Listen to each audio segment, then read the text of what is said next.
ஓகேண்ணா. போலாம் Balaji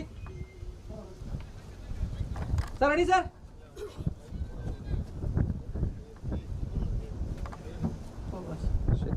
okay Balaji.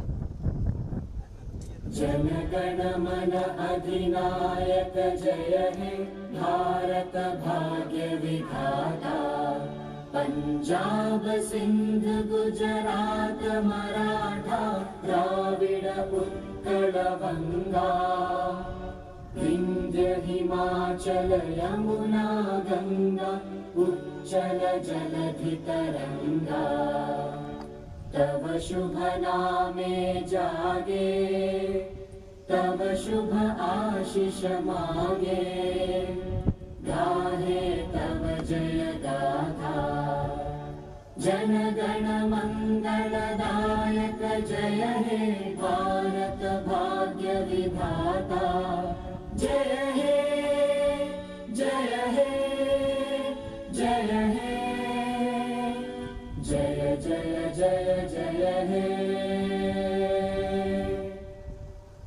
Thank you sir. Thank you sir.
Very good afternoon everyone.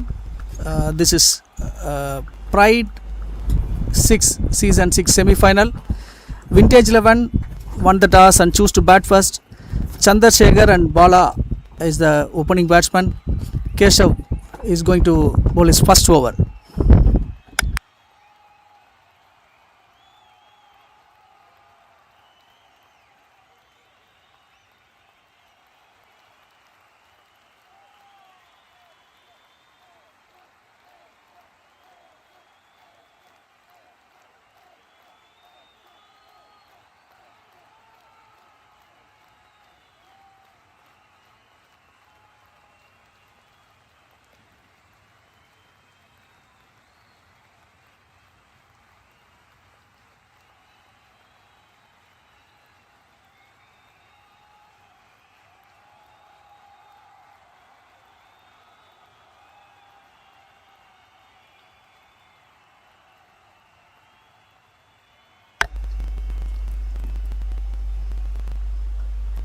First ball of the match.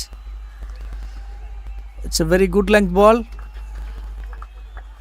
Batsman misses and it's 0 runs.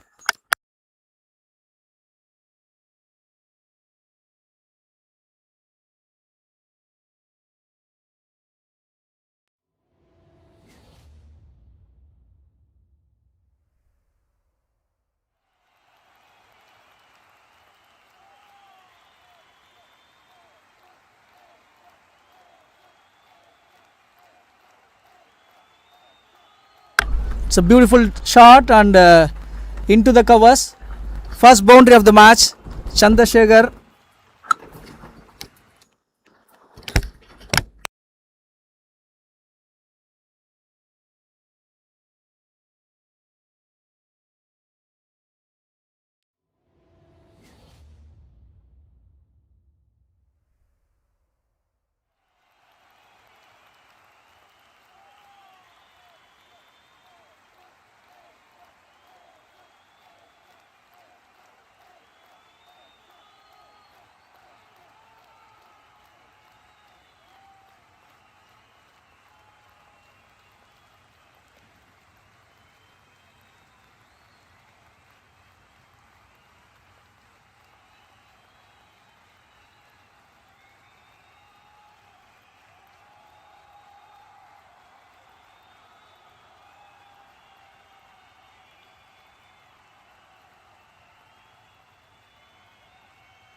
நல்ல பாலுங்க இங்கே.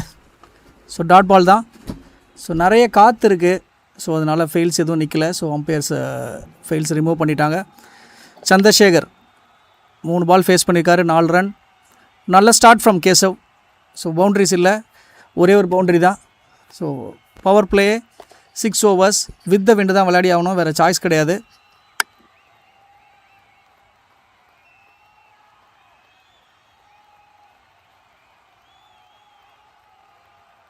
நல்ல ஷாட்டுங்க இங்கே.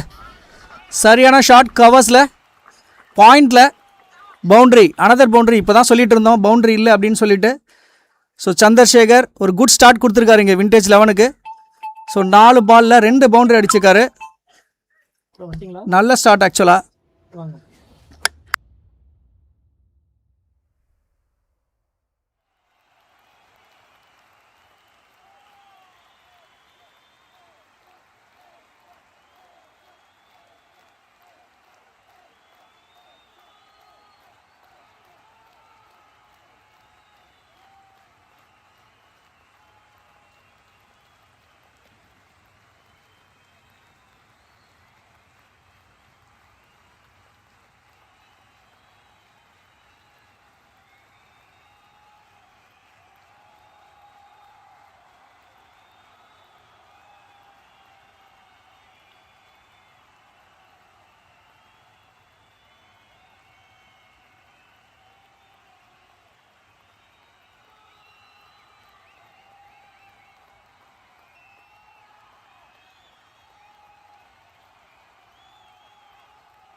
8 for no loss. Couple of boundaries right there.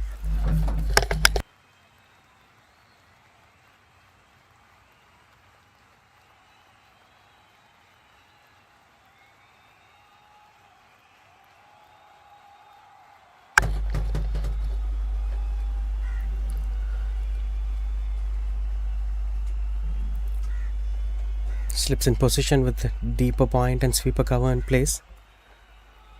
Pretty much trying to bowl outside the off stump from around the wicket. Catches the call through the covers, but no chance for the fielder to stop that, going for boundary. Goes for a massive sixer, first sixer of this innings. And this man straight away dispatches through the covers.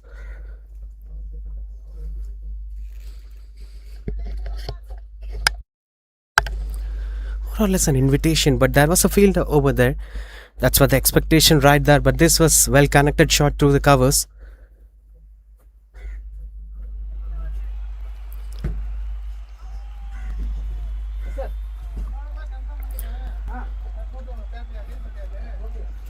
The risk-taking factors have been improving in T20 cricket.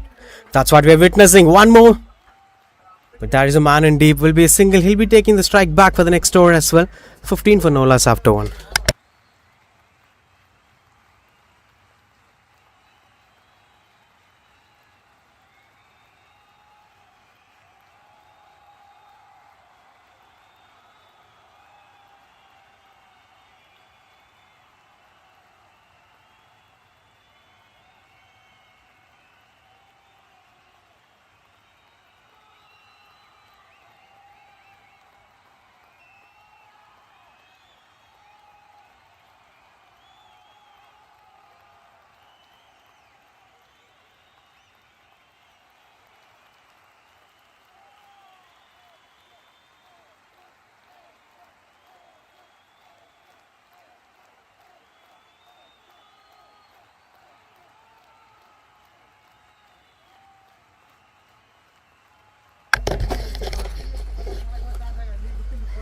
Been a positive start out there from Chandrasekhar, giving some rest for the man out there. Bala can spend some time. Nirmal Kumar, the new bowler. Bowler changes, but the result doesn't change as this brand new red ball races towards the boundary ropes. And that is the reason why this team have decided to bat first. Look at the dominance. Invited full toss delivery. Not a right start for Nirmal Kumar, but this used to happen for some bowlers, even some greats like Jasprit Bumrah. The first over or the first ball went out of his control, but eventually they'll pull things off, as that's the strength of bowlers. They have 6 balls to come back, and at any point of time they can make it happen. But to stop this batter matters a lot. Chandrasekhar is having a dominant innings. Fresh start this innings.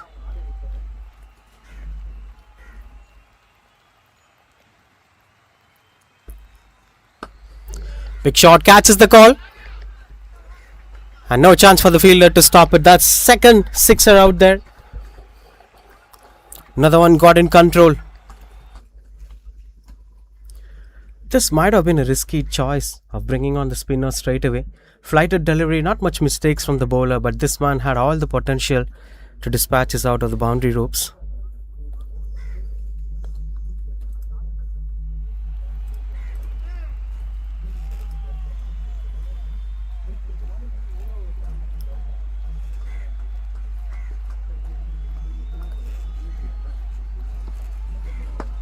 Another flighted one up in the air. And one more time it goes for a maximum. Back-to-back sixers.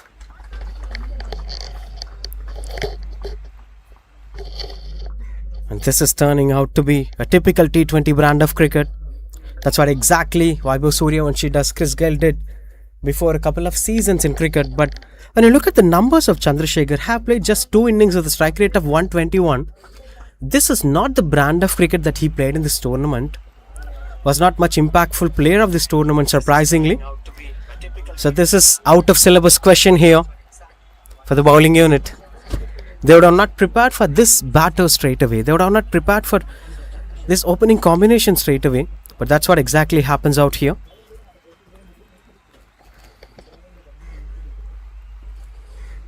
The game that matters the most for them, the semi-finals. Up in the air, catches the call. Not a better connection, but that eventually saves the batter's wicket as well.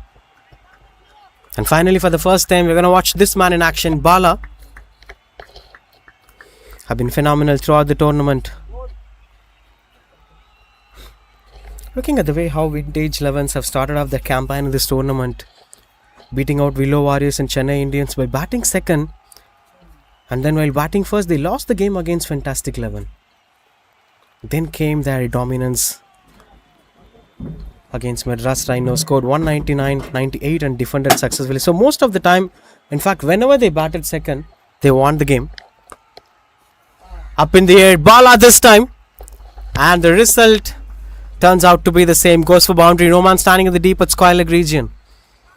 When this is the brand of cricket, it's really hard for the spinners to survive. Taking back a look at that shot, bat face automatically closes. Two fielders on the onside, but not the direction where he played. Or maybe the shot eventually guided him to that direction. Whatever, but the result is still supporting Vintage 11.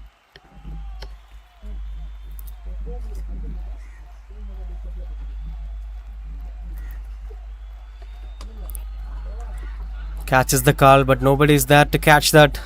Comfortable boundary one more time in the same region. No change in the field positioning, which turns this to be another expensive over.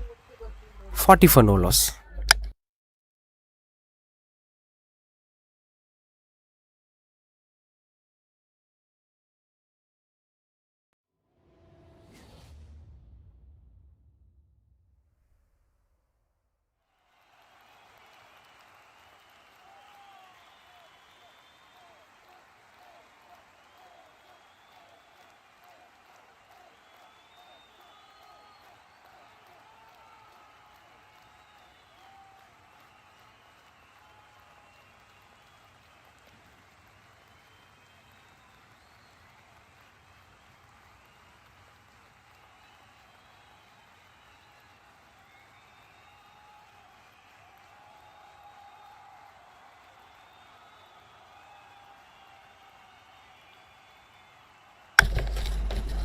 Left arm spinner this time.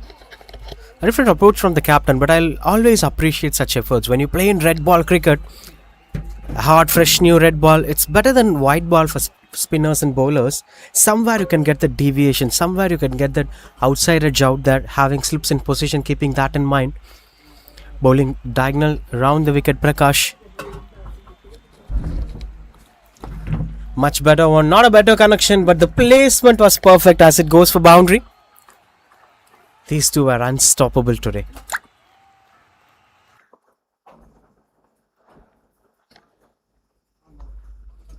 Look at that. Not a bad delivery. But in power play, you need to be more perfect or more controlled in terms of flighting the ball. Maybe a little flat and back of lengths may work well for left arm spinners. That's what Jadeja used it to do. That's what Akil Hussain used it to do. You can't flight the ball too much in power play. More fielders are inside the 30-yard circle. Is bowling over the wicket,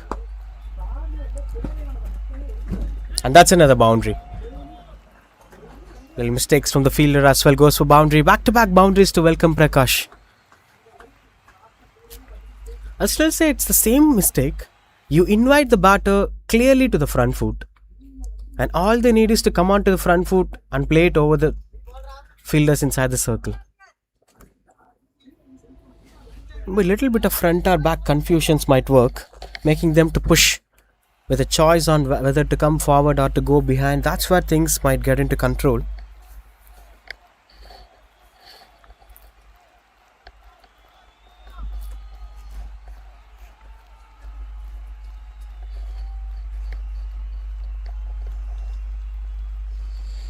Taking some time in the crease.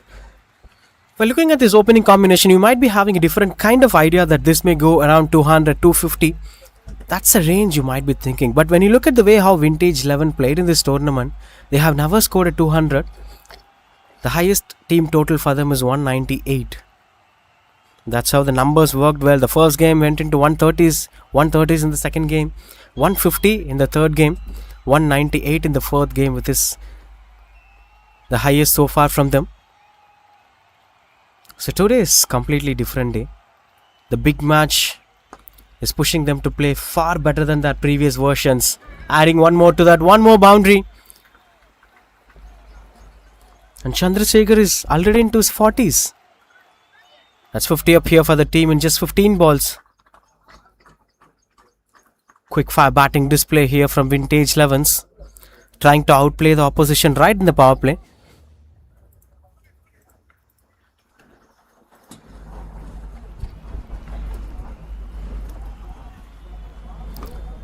Pulls it away. And the same mistake, no fielders in the deep square leg region is costing Prakash a lot. Akshay Patel usually have fielders in that region when he bowls flat deliveries to the stump line. Because these were regions where batters can score runs easily. Look at that. It's clearly giving him the room to play square.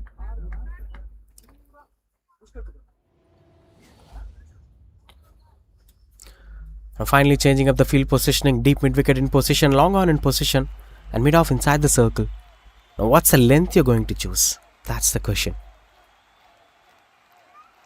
Oh, much better one, and that's seems to be closer, but the leg umpire is taking some time. Seems it's not out. Good work from the wicketkeeper anyway.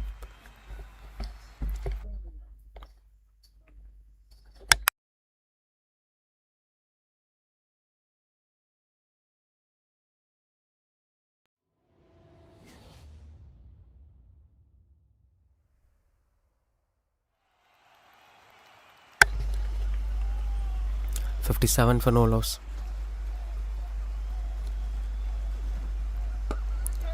Catches the call, fielder in position, and that's another maximum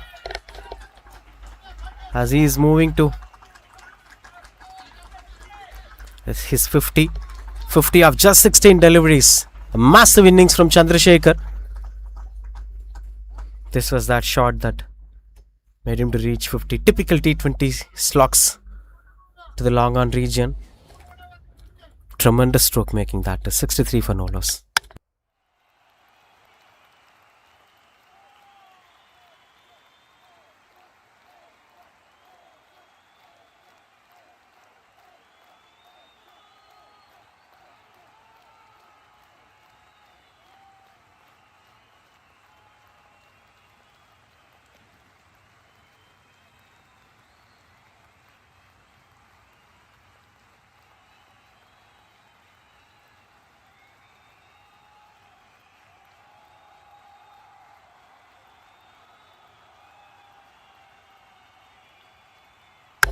Goes over the mid-off fielder, and that's a maximum, but this time it's a different batter.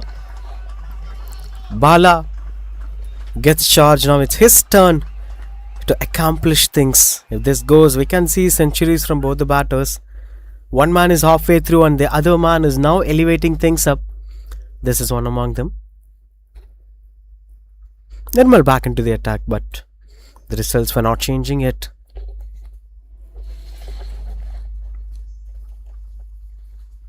.69 for no loss. Discussions were going on. I think these two batters were very good at getting under the ball and finding the aerial route. Maybe they can have a deep square leg and a sweeper cover in position and bowl as flat as possible. Maybe that is why they can stop the batters from scoring runs on the board. Much better one. This is the ball we've been speaking about. A quicker one which deceives the batters, as typical T20 bowlings may not work in modern day cricket. It's a fresh new wicket, it's hard on the surface, so you can't expect it to turn in the new ball. Another good delivery. Doesn't seem to be much better connection. Single. These were one of the rare instances in this game. Batters scoring a single and rotating the strike. We didn't saw this happening much so far.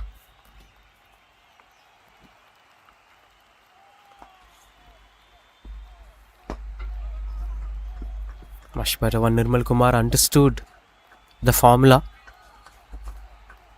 Not too late. Things might change in the middle overs. That's why you can't be much excited in the power play. Even though if teams do well, really good in the power play, sometimes if middle overs collapses, the tower gets collapsed. Swing and a miss. couldn't get the connection that he is looking for. Straight away, one single change, and it's giving a drastic result. Quicker deliveries are working well, as the batters were expecting it to be flighter.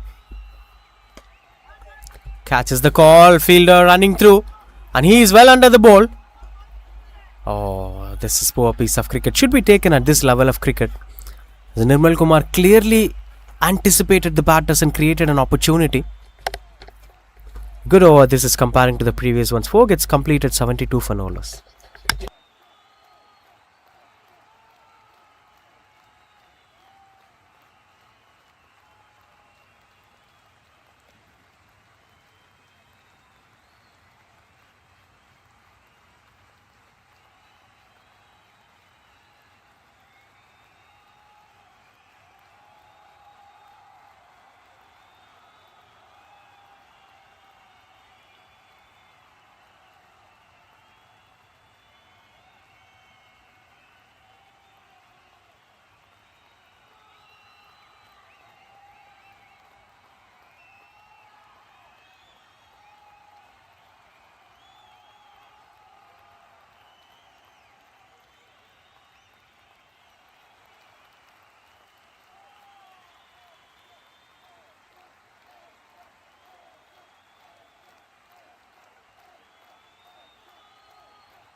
Raja Guru, the new bowler,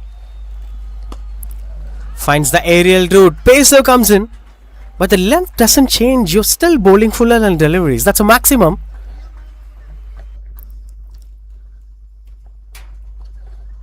This time it's from Bala. Slot delivery. Typical T20 batters. Delicacy these were. The batters will really appreciate such bowls from bowlers. When you look at the wagon wheel of both the batters, 90% of the shots were opening up the left leg and creating the width and finding the aerial route. For that, the much suitable deliveries were good length and fuller length. That's what the bowlers bowling, whether it's spinners or the fast bowlers. But Nirmal Kumar somehow found the loophole, started bowling the good length or back of good length as quick as possible. Maybe change of length will give a different result. Much better one. And no, says Bala, no, if you change length, I'll find ways to score runs on the board. Not a bad delivery this is, but it's excellent batting from Bala. He immediately changed the length, Raja Guru, but the result was not changing. He's in a great flow today, Bala.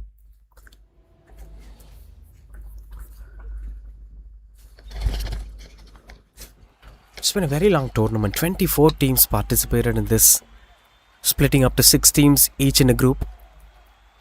And obviously this team you're watching on screen have played tremendous cricket throughout the tournament. Vintage 11s, 5 matches, 4 victories on losing game that came against Fantastic 11. Now they are into the semi-final stage to make things happen for their side. They never lost a game while chasing. Oh, these were unbelievable stroke making. That goes for maximum. I don't really believe these kind of stroke makings. Where does cricket goes? What do they have in those bats? Look at that. Just extends his arms and thus goes for a maximum through the covers. This happens only when you have high class willows, or you might be having some spring or something on your bat.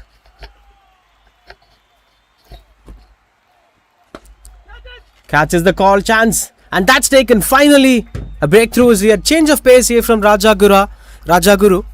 And that eventually pays them well. First breakthroughs here. As you could clearly see. After watching the length, the batter's intention was to go over the mid-on fielder, but this was a slower delivery. Good change of pace, and that pays them well. 88 for 1, but the damages had already done.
Oh, that's overran, and that's misfield. Eventually gives a boundary to Ajit Kumar. Comes in at number 3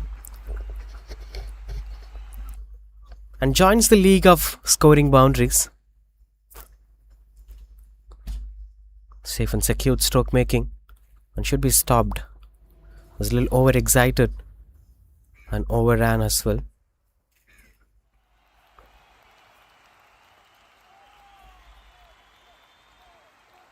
The average first innings score is 157 here. So teams can eye for 160s or 170s, but looking at this situation, they're already 92. There is a bright possibility of 200 to 250 if any phase of the game was dominated by the bowling unit. Oh, beautiful shot that is. And eventually the fielders ran in. Finally, while the point of receiving the catch, they were stopping. It's happening for the second time. But that pull shot was awesome from Ajit Kumar. 93 for 1 after 5.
Straight after the hydration break. Change of ends here.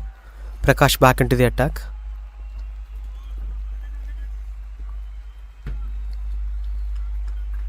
Speaking about the domination done by Chandrasekhar, he was given the opening opportunity right in the last game at quarterfinals. But before that, Bala was opening with some other openers. And this change was working well for them. Straight in the semi-final, he started attacking. Beautiful stroke making. That goes for boundary. End changes and the result is not changing. This man's batting ability is beautiful to watch out for. Point number 1 is backlift and point number 2 is way of rotating up the body. Is very good at swinging. Look at that. Look at the back foot and swing. Honestly, I was not expecting this brand of cricket from Ajit Kumar. Either the pull shot on the last over or the sweep in this over. He's really good at his footwork, hand positioning and the bat swing.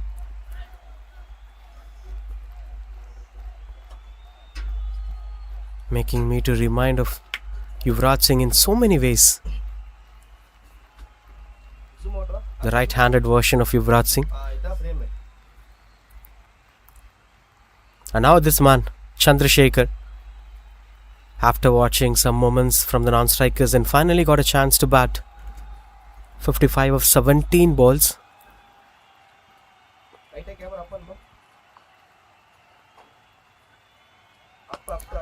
Up in the air, chance of a wicket. Oh, that's put down. Oh my god. Mid-off had a bright opportunity, but Prakash wanted to grab it. The fielding standards were so bad today from Pearl City. Look at that. You could see clearly 2 fielders were having options, but mid-off had clear options. You have to run forward. Prakash came in, asked for a chance to grab the catch and couldn't make it happen. Opportunity for Chandrasekhar now. Now he can convert this for century.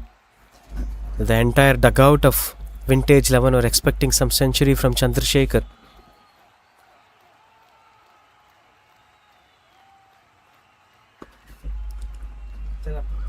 Much better one from Prakash. Change of length is eventually working well. This being the last over of power play, he'll definitely try to find the aerial route one more time.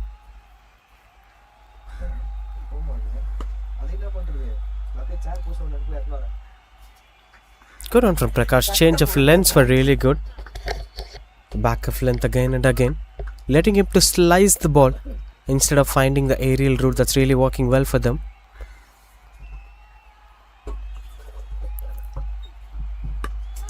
Slogs it away, catches the call, long on, chases down. And that goes for a maximum. 6 to end the power play. That's 100 up here for Vintage 11 with that maximum. Still, it's not a bad delivery, but the field positionings might be slightly adjusted. Look at that. Was slightly clueless shot. The long on was chasing. And while at the point of release, it's crossing over the boundary ropes easily. 1 at 5 for 1 after 6.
Jashwin, the new bowler, into the attack. Now the fielders will be spreaded. The bowlers can have some breathing space and tackle the batters strategically.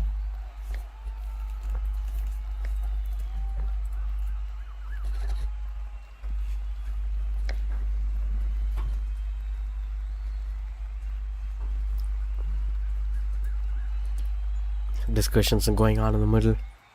Ajit Kumar is having some there needs to be some plan, because this is one of the toughest phase for the batters. Even though if you have a good power play, if wicket starts falling in a regular interval of time, your expected score might not be reached. By looking at the performance now, they can reach up to 200, or 200 is the least maximum. They can definitely go over 220 to 250. But if something collapses in the middle overs, they might end up somewhere around 150 or 160. There is a potential if the bowlers use the middle overs well. That's why the discussion is very much important.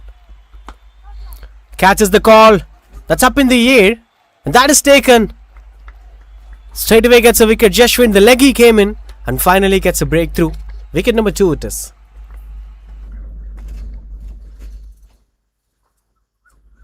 Well angled delivery. Ajit Kumar was so animated to go for that sweep shot. It's not in the line. The length was not appropriate. It's turning a lot.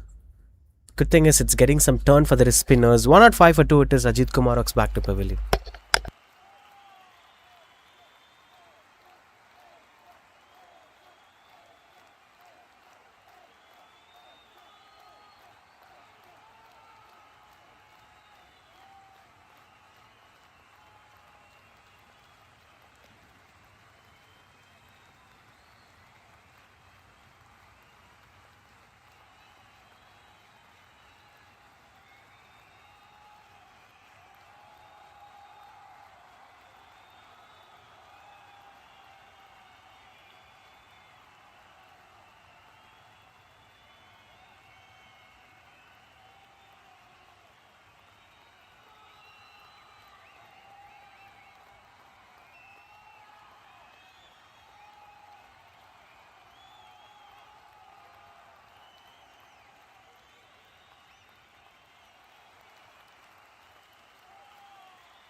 One on 5 for 2. A left-handed into the attack to tackle the leggies. They have a couple of left arm spinners and leg spinners. And if you want to tackle, sometimes the skippers use it to bring their left-handed batters as a loophole, as a trump card. Arun Lee, the batter, with a strike rate of 129. A much better one. Slips in position. This is really interesting to watch out for. Spectacular bowling action from Jashwin. And once again, the good thing is the ball is slightly getting older. It got enough damages in the power play. Now it's extracting more turn on the surface.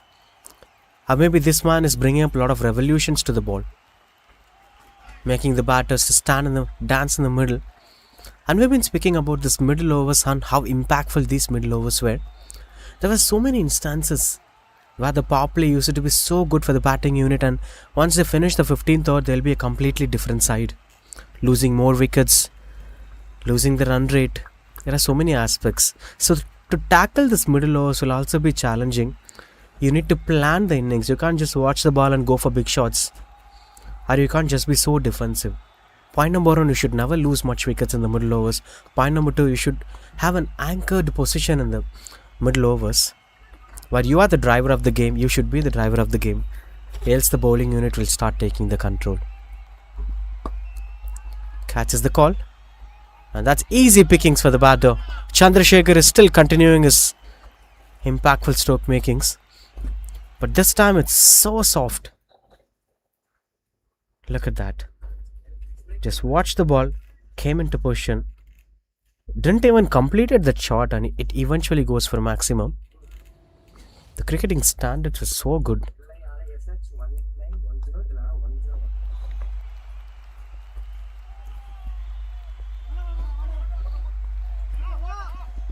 This is also important, and I'll always say that planning the innings matters a lot at this point of time. Good stop from the fielder. Saves the boundary out there at the final region. But they'll be happy. They got a couple of runs on the board. 3 runs for that one. And that's why the one who tackles the middle overs are considered one of the greatest T20 batters. You need to score runs on the board, 8 runs or 9 runs and over. But it should not lose much wickets. 112 for 2. In fact, 115 for 2 it is. With those 3 runs, 7 gets completed.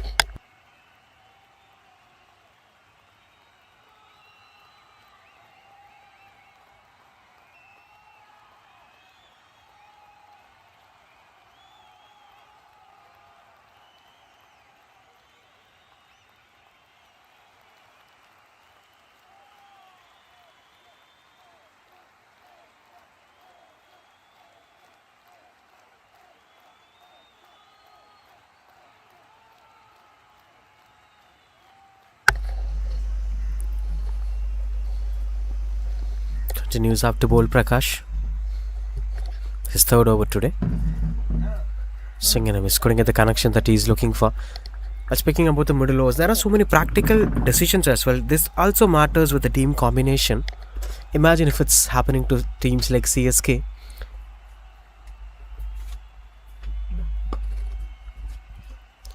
And they have lost 2 wickets or maybe 3 wickets. The top 3 batters have lost, but there was some 80 to 90 for 3. The team might have some plans for Shivam Dube to bat in the death overs. If Shivam Dube comes in the death overs, he can convert the last 5 overs to 60 to 70 runs. And eventually if Deval Brevis joins him as well, they could make it maximum. For that, point number 1, Shivam Dube should not come to bat before the 15th over and Deval Brevis should survive till the 15th over. And that's why even if you score well in the middle overs, if you lose these two a couple of wickets in the middle overs, you will be forced to bring batters like Shivam Dube in the 10th or 11th over, which is a completely different situation for them. They can't play their natural cricket and eventually they might lose wickets as well. Strong shouts and the fingers going up. Couldn't see some disappointing signals from the batter as well, so it's clearly convincing. And that's wicket number 3. Clearly the middle overs were having its role. The bowlers have started dominating. The batting team have started fumbling in the middle.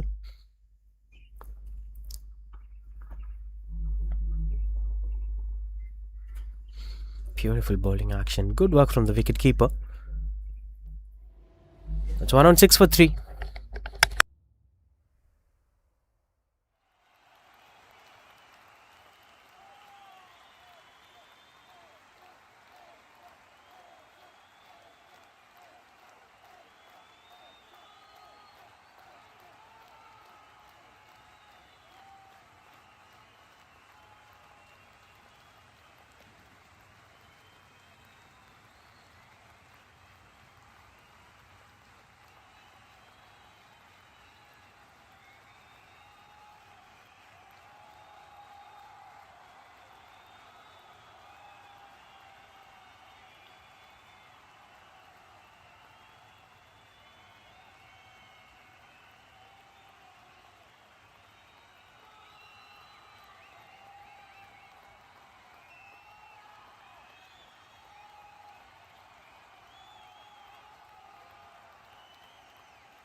Mohan B, the new batter, comes in at number 5. That's what exactly we've been speaking about. You lose much wickets in the middle overs and the batter you preserve for the death overs are the batter who could do well when the situation is giving him the license to go for big shots. If that batter is forced to bat in the middle overs, you start collapsing and eventually you will not be having much batters to bat in the death overs. Your entire combination gets broken. And that is why even though you have good numbers, it's always important to plan something that doesn't cost you much wickets in the middle overs and eventually gets you a decent run rate. Not much big run rates or not much standard run rates. You need not to play ODI cricket in the middle overs, but you have to play smart cricket. Late cuts that fetches boundary between the short third man and point fielder. A cheeky parallel sweeps. Or maybe sometimes gliding into the deep mid-wicket region to get couple of runs. By placing it between the long on and deep mid-wicket or by placing it between the deep square leg and deep mid-wicket. This is how smart you have to steal runs in the middle overs. 8 gets completed, 1 on 7 for 3.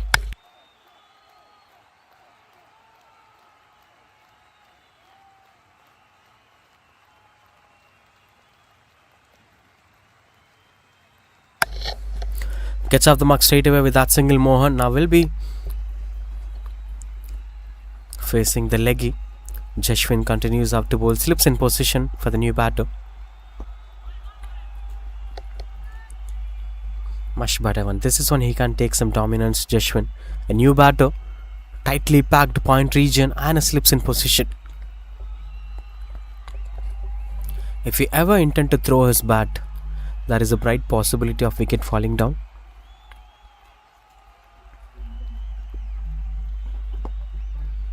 Much better one. It's completely fine, and that's why in middle overs many great batters, let's say Rohit Sharma, typically rotates the strike in the long on region and sometimes wait for the bad balls like full toss or something that allows him to cut the ball for boundary. He'll never voluntarily go for finding the aerial route.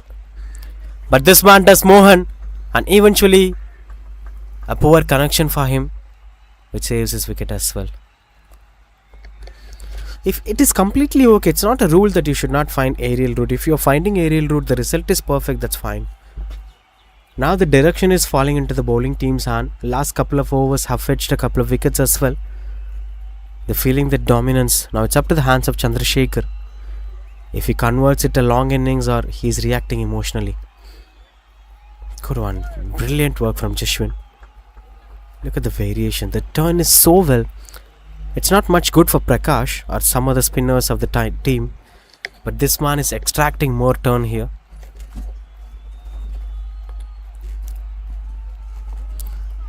And he's making the set batter dance. That's clearly evident. He scored his half century in 15 balls. Chandrasekhar, look at the next 14 balls. He was able to score 15 runs in the next 14 balls. That's why the dominance came in. Strong shouts! And that was not given out.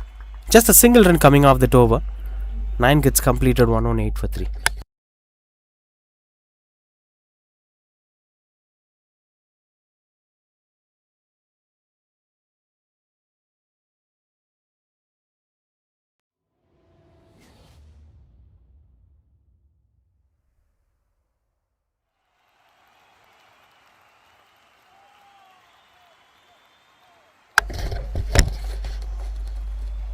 Continues to bowl Prakash. Last over for him. Strong shouts again. And the finger's gone up. That's wicket number 4. And Mohan was not satisfied. He was surely disappointed. The middle overs is playing its role and the wickets are falling down for vintage 11. Look at the umpire's body language. He was about to raise fingers but waiting for the wicketkeeper to shout more. As he wants some conclusion from the wicketkeeper as well. 118 for 4 it is. Mohan B walks back to the pavilion. This is clear cut in for the Pearl City now into this game.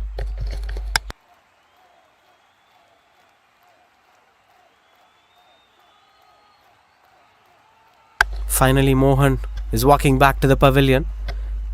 Was not satisfied. Got some clarity from the on-field umpire. Just look at the dominance. 2 overs before we've been speaking about 220s and 250s.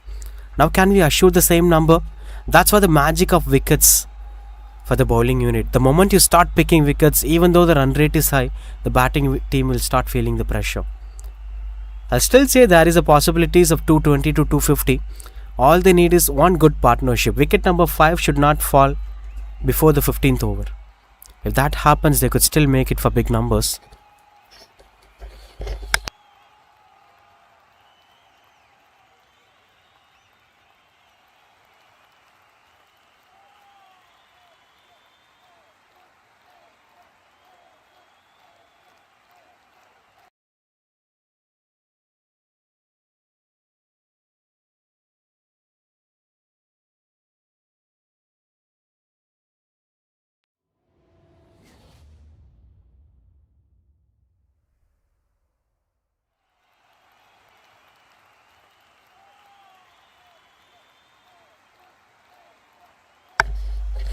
Rajkumar, the new batter, comes in at number 6.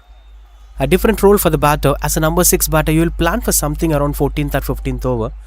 But you are now expected to bat in the 10th over to revive the team from a pressure. It's a completely different scenario for such middle order batters. And that's why it matters. As a top order batter, you should bat well in the middle overs. Even if the run rate is in good control, you should not lose much wickets. Now the lower middle order batters will be given different scenarios that they were not familiar with. And sometimes this may add up more pressure.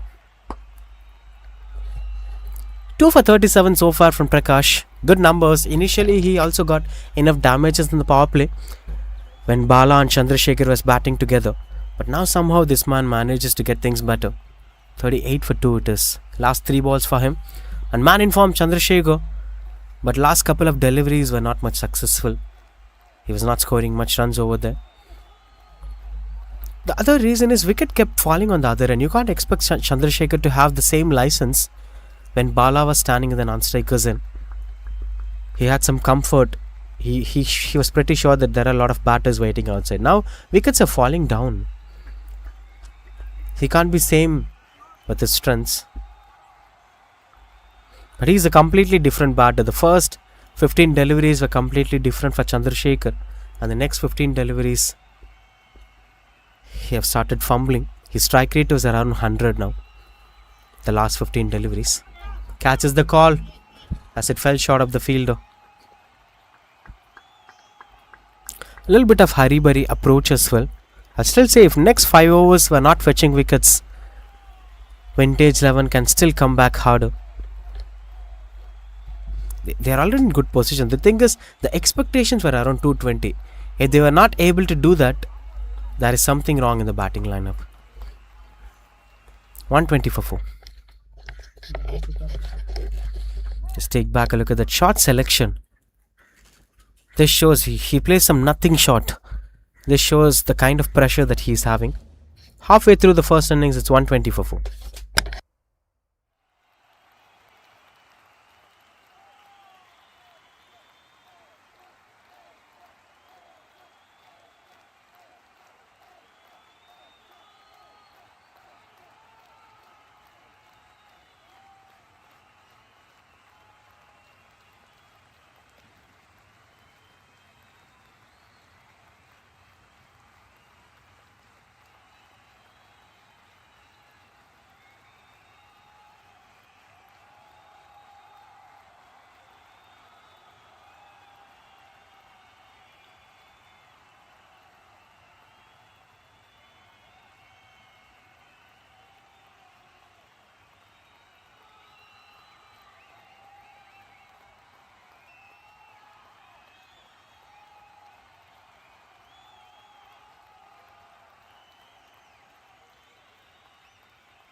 Change of end now. The other end was slightly impactful for the batting unit. In a negative aspect, they have lost a couple of wickets. After the power play, they were like 14 runs. In fact, 15 runs for 3 wickets. That would clearly show you the dominance. The middle overs were dominated by the bowling unit. They were very successful in fetching wickets. Vimal Raj, the new bowler, into the attack. They have a couple of spinners. This is really good assets for a team, having more spinners in action.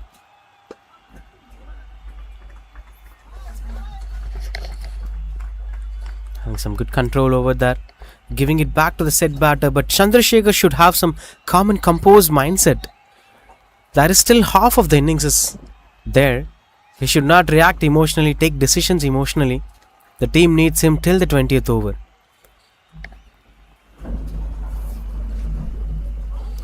Oh, that's so close. No problem if it's a dot ball. No problem if it's just a single. You don't have to react emotionally to go for that one sixer. The team doesn't need just one sixer from now, from him.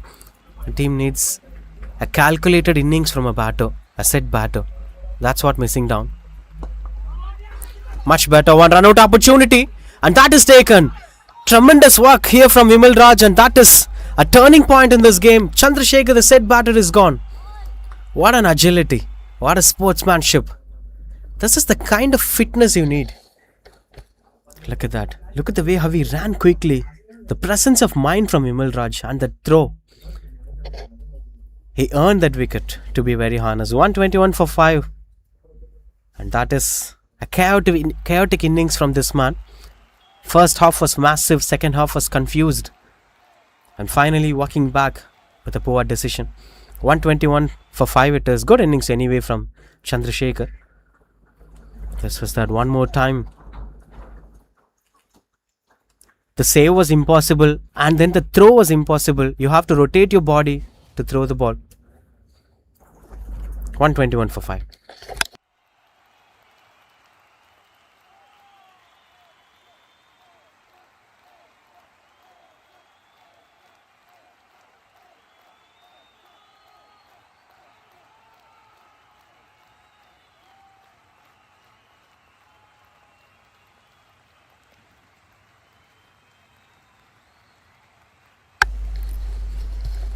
Magee, the new batter. 121 for 5. Now 2 middle order batters have to rescue the side from this crisis. Highly impactful middle overs for the bowling unit. And it's still continuing.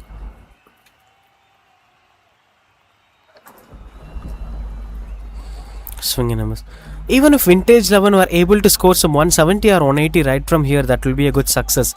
But imagine the kind of impact that Pearl City made in this innings. This should have been some 230 game or 250 game eventually. But look at the comeback. They made it look like a 170 game now. Even if Vintage 11 managed to score 170, that good sign for Vintage 11. But still it's a good win for Pearl City in terms of coming back in an innings. Inspiring performance from Pearl City. Let's see if this partnership can change the context of the game. They have to split the T20 cricket phase by phase. We'll discuss about that in the next over.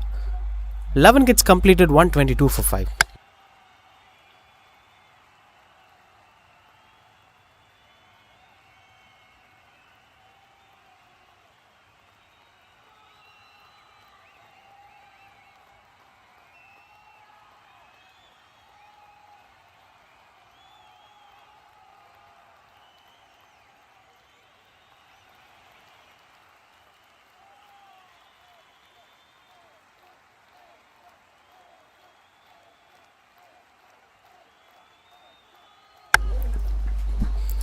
Continues out. Back into the attack, Nirmal Kumar now. Got enough damages in the power play, but this is a completely different situation and scenario to rewrite your numbers.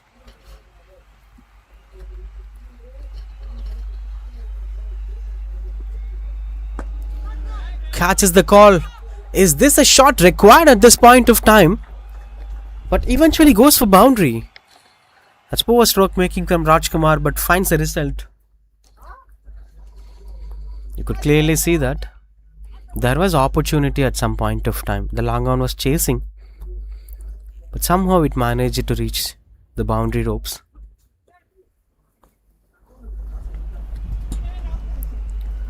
Still a possibility that if Rajkumar and Magee build the partnership, they can make it a good number.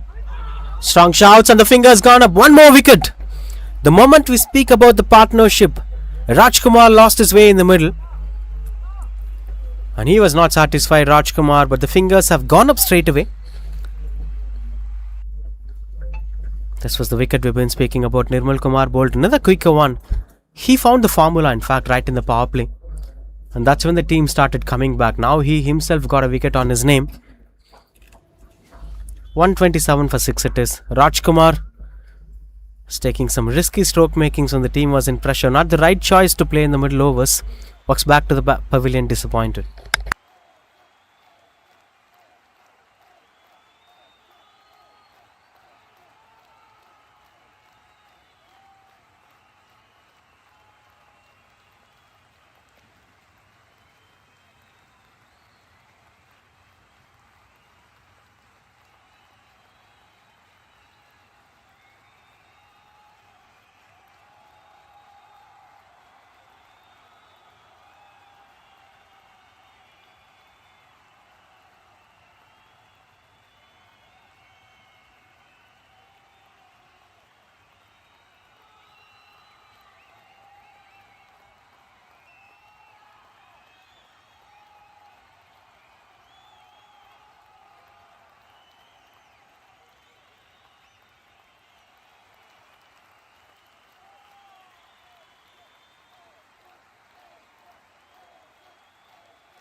Continues up to bowl Nirmal Kumar. Bharat, the new batter, came in at number 8. The situation seems to be very much challenging. Sometimes when you just be defensive a couple of overs, you can overcome the situation. The pressure was so high and Pearl City were in very good position. Loose delivery, and that turns out to be much needed boundary at this point of time.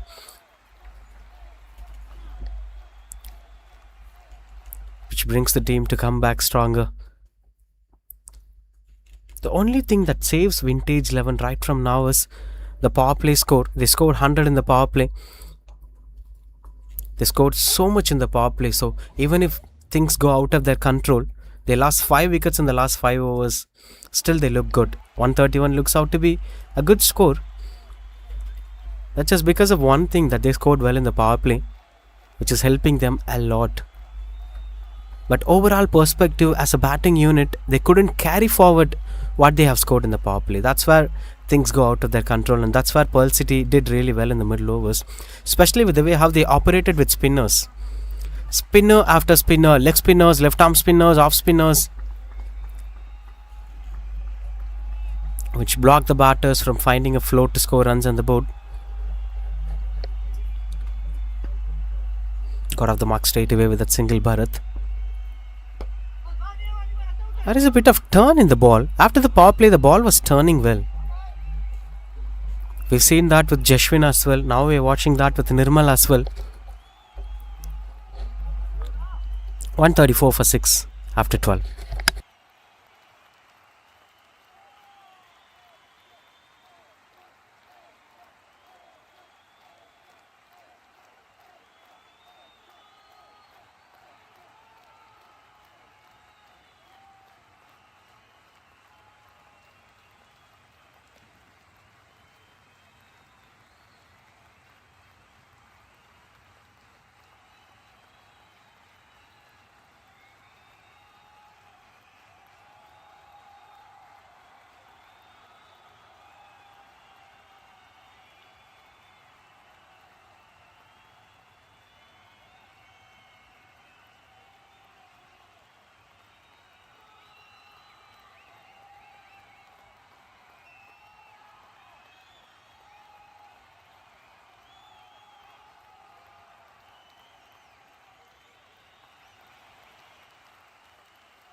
Continues to bowl Vimal Raj back into the attack. In fact, after some break.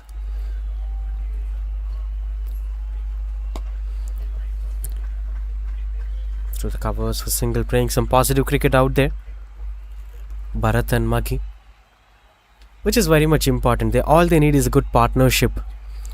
Maybe just 30-40 runs could be a winning total, but there was an expectation that can't be met. Looking at the current situation, 200 seems to be impossible if wickets kept falling in such fashion, or maybe if wickets kept falling in a regular interval of time. But if they continued the flow, if the rest of the batters continued the flow, this was a 250 game. We'll adjust the numbers now. If it's 170, that's still a winning total. If it's more than 160, that's still a winning total. Even 130 plus is a winning total on big matches.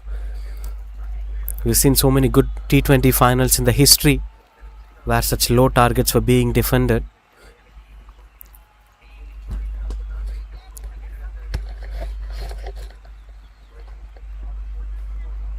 Because it's all up to the pressure. Even though there are conditions, even though there are predictability that this wicket may spin a lot, this wicket works well for the fast bowlers, this is a batting track, here you can score 200. Beyond all this, sometimes a big match pressure or a big match energy that thumbs you up to outperform these conditions, and you can eventually manage to outperform these datas as well. Yes, 151, 157 is the par score, but I can defend 133 or 135. That's not going to be the total today, but I'm just speaking about the impact of big match. It's all up to the way how as a team you're firing up. 13 gets completed, 137 for 6.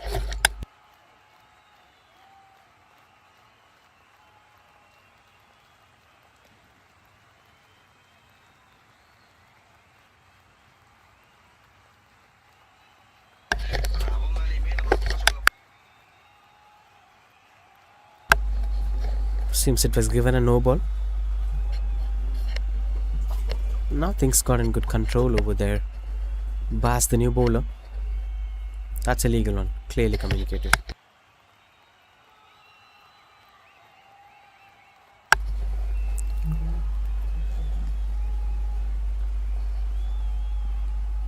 Flighted one. No matter what, how many bowlers you change, spinners kept coming into the side. That's adding up so much of intensity to the game. That's eventually working well as well. They somehow managed to keep this in control. The belief factor is what something that inspires me. I've seen many captains don't have belief in the spinners, use most of the phases with fast bowlers, maybe giving 4 to 5 overs to spinners. But here you could clearly see spinners dominating the entire innings. Misfield that is, as it rolls. And this outfield in white jersey eventually helped the batters to find the boundaries.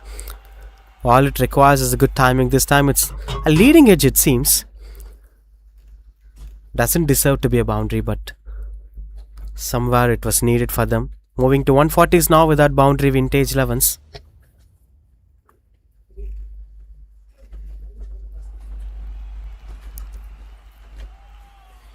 Speaking about the spinners who did enough damages today, almost all of them were spinners today.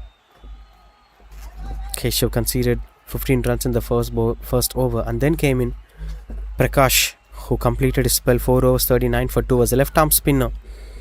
Then Jeshwin have a couple of overs. He was successful in taking wickets as well. Not sure why he was given a break.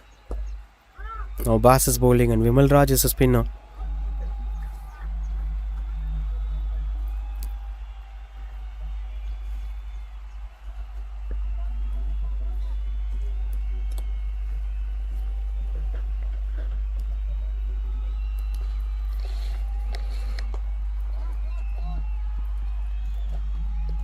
Couple of dot balls out there, which is one to complete this over. The run rate is still more than 10 runs per over,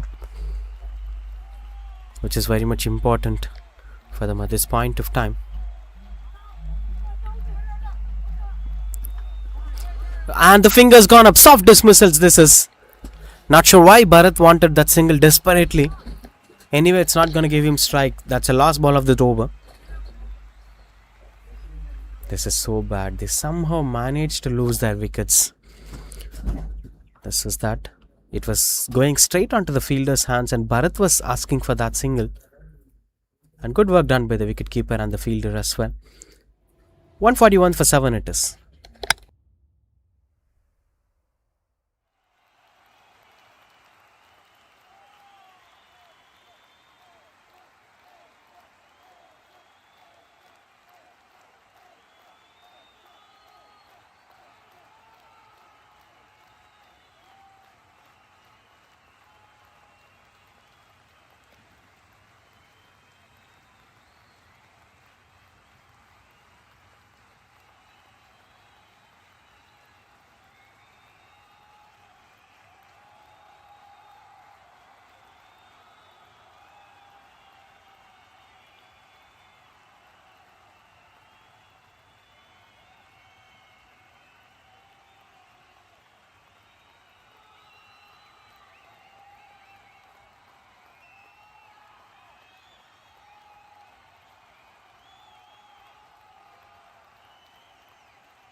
Ajay Solanki, the new batter, typically plays as an opener for the side as well.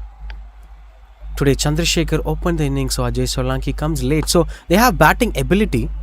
There are so many good batters out there sitting in the dugout as well. But the situation is not bright at this point of time to take an impact. Vimal Raj continues to bowl. Not sure why Jeshwin was not given extra overs. He was so successful in getting wickets. It's his third over today. Vimal Raj was economical, was not having any wickets on his name so far. Now for the first time, Ajay Solanki in today's game, the semi-finals.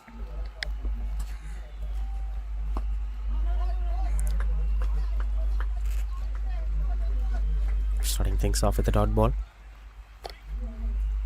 Maybe just 3 balls and then you will be entering into the death overs, where you can start thinking of what can be done in the death overs to get maximum. Finds the aerial route, and that is a maximum. A slightly flighted delivery. The bowler would have not expected that this new batter will straight away find the aerial route, and that's why Vimal Raj slightly risked him. But that is a tremendous stroke making from Ajay Solanki. Goes for a maximum. He started treating it like a death over right from now. If they go for 5 runs per over, there is still a possibility of 10 runs per over for next 5 overs.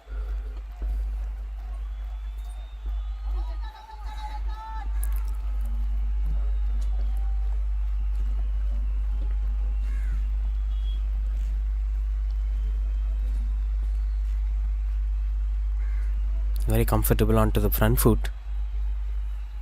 If it's on his range, maybe slight bit variations might work well against such batters.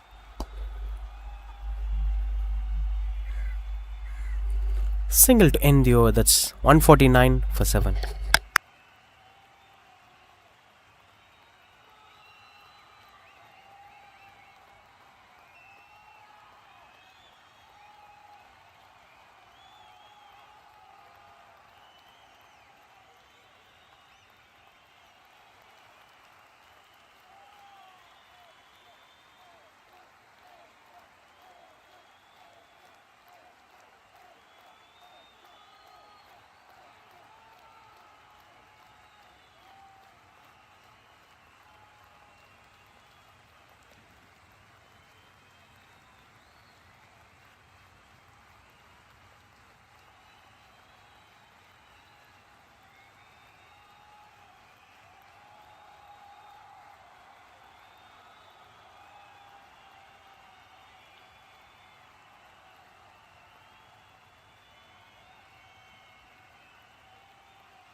Bars into the attack. Strong shouts.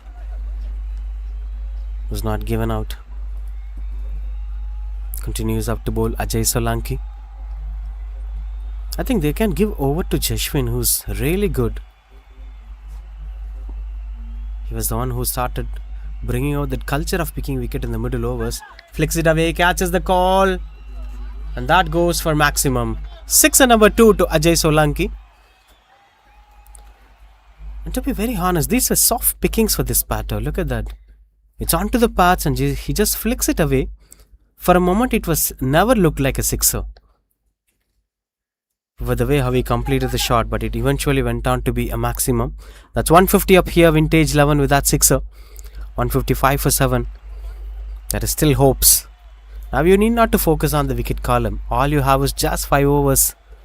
Try focusing on the run rate. Maybe 10 runs per over, 12 runs per over, if possible 15 runs per over. There is still a possibility of reviving the number that they were looking for at some point of time.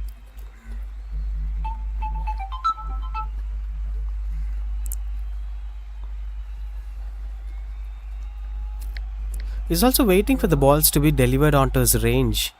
If it's on his range, he's finding the aerial route.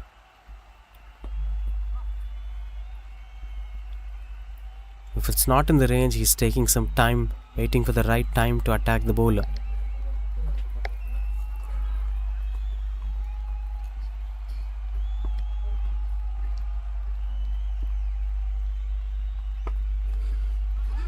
finds a gap, pierces between the two fielders for boundary.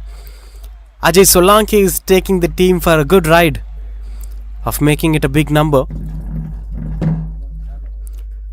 This time, back of Goodland delivery outside the off stump, caught into the back foot and plays it as late as possible.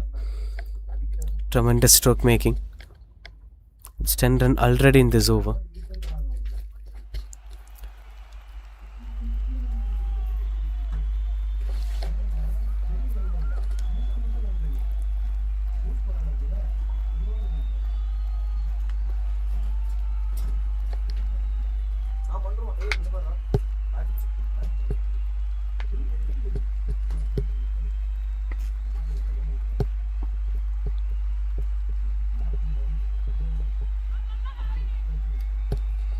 Continues out with the dot balls. 10 runs coming off that over.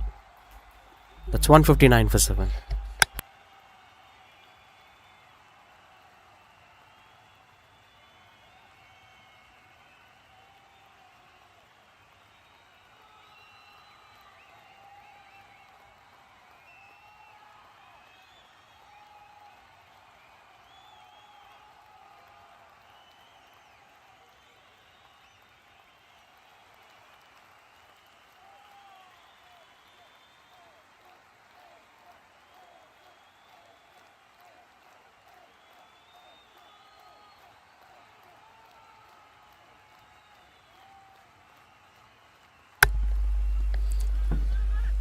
Soft pickings. Ajay Solanki was expecting a single. So far, Maggie turns in doubt back. Finally, Jashwin back into the attack. Was one of the top bowlers today. Was very good at making the batters dance. Good stop. Couple of dot balls to begin things off. The 17th over. Even though if you do so well, even though the bowlers did so well for Pearl City, eventually Vintage 11 were looking good with numbers. All because of that one dominant power play. And that's why cricket was always segregated into phases. You can dominate phase by phase. Power play might be the batting team's power play, then the bowling team will dominate for a couple of overs. And then in the death again the batting team will start scoring runs like this as it goes for boundary. This was more or less invitation from the bowler. Jashwin was so flat and short outside the off stump. Look at that. He was just touching the ball, Muggy. And that eventually picks the gap and goes for boundary. This is what I've been speaking about. So, which phase was more dominant and which phase was dominated well matters in the game. Sometimes 36 overs will be dominated by one team. 4 overs will be dominated by the other team in a T20 match. But those 4 overs will be most crucial phases of the game and they eventually win the game.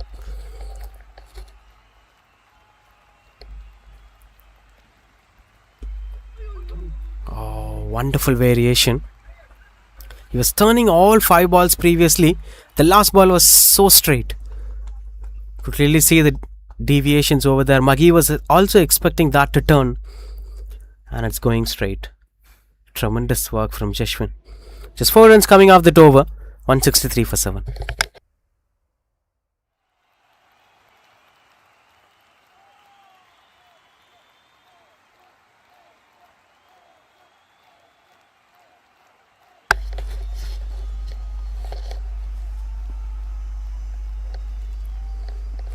Bas to bowl his third over.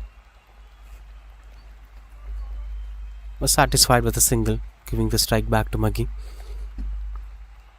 And speaking about dominating the phases, that's where many cricketers like Mahendra Singh Dhoni were very successful in playing well in the T20 formats as a team. All a team needs is understanding a game and reacting in the right time of the game. Even though the things were not going well on your hands, there is one classic example for this. In 2018, there is this game between Chennai Super Kings and Mumbai Indians. That was a comeback match for Chennai Super Kings after 2 years ban. First ever match of the season. Mumbai Indians were bowling first and they were doing really good. CSK batters were fumbling in the middle, scoring some 150 or 160 at the end of...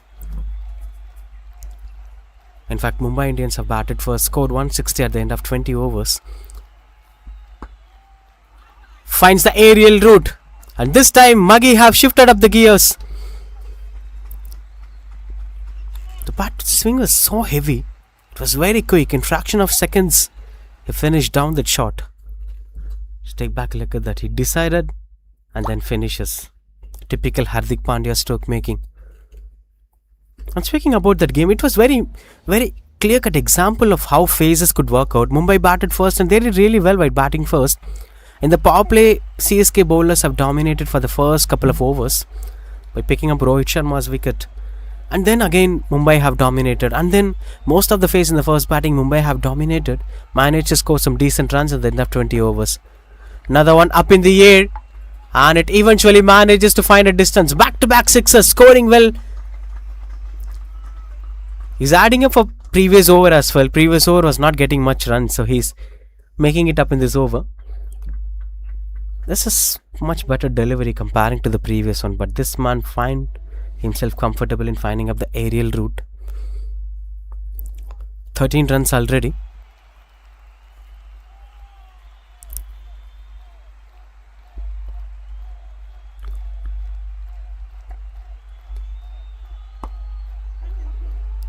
That was an opportunity, but was not an easy one.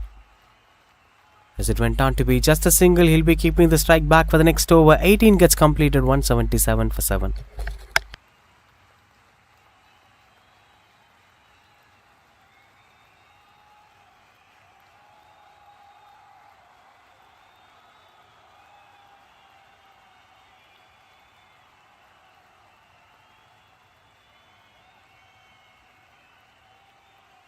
Speaking about the domination factors on phases, while chasing, CSK have started losing wickets in a regular interval of time. In fact, throughout the second innings, Mumbai Indians was dominating.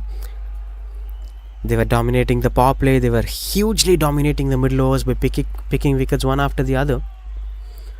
Cheeky attempt, and was not finding the result they were looking for.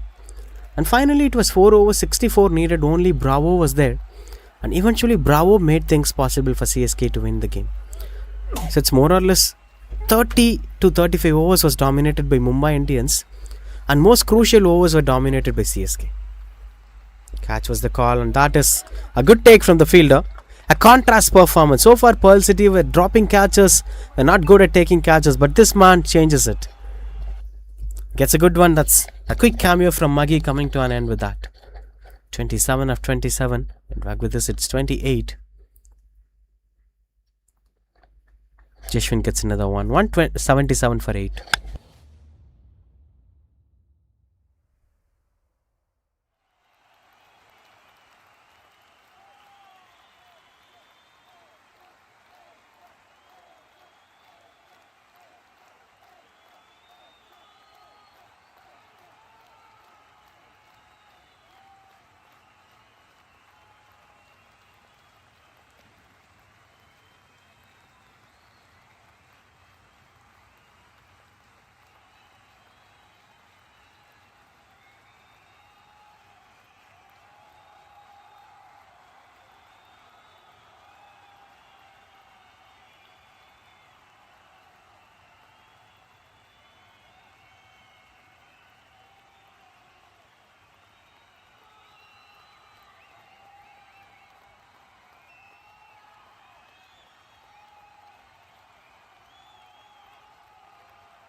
Shots and missing out. Pal Raj, the new batter, came in at number 10.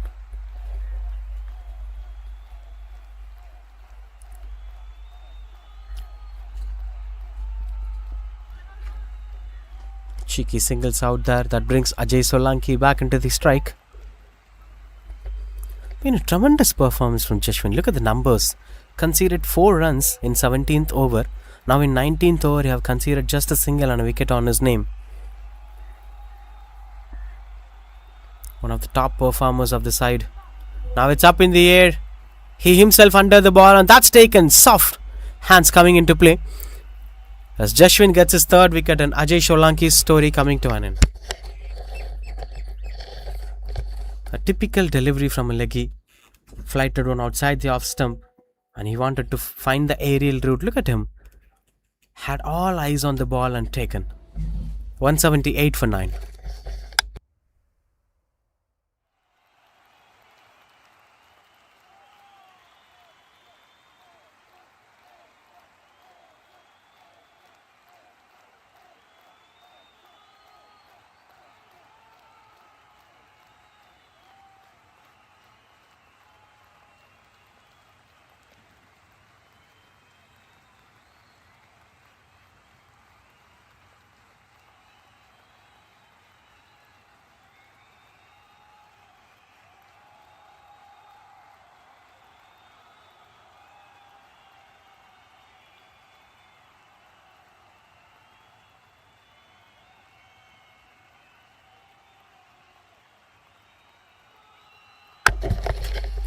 Rahul Malik, the final batter, comes in at number 11 for Vintage 11s.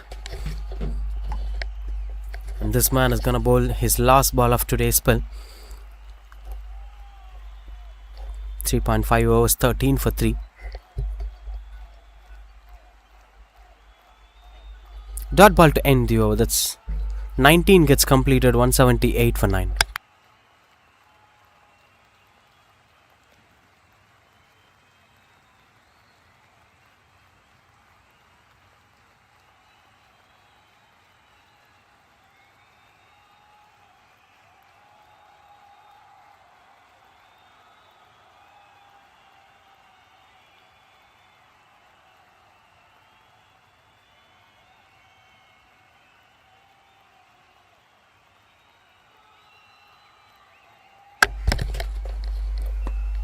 Up in the air, catches the call. As it fell short of the fielder, will be just a single bust to continue his final over. The entire death was operated by spinners as well. Not sure what made them to take up such decisions, but this is really healthy signs for cricket in Chennai.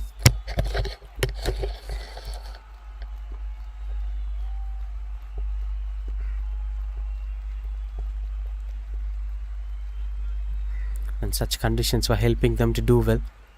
You have to use the conditions. The more the captain believes in spinners, the more versions of spinners we could have. There wasn't a style of Rashid Khan when T20 cricket began.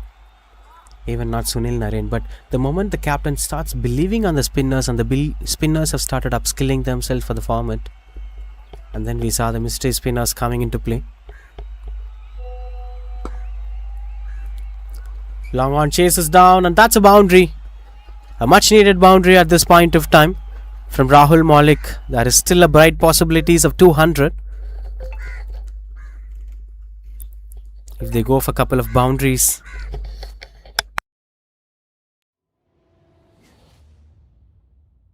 Requires us 2 sixers and a boundary, or maybe 1 sixer and 2 boundaries.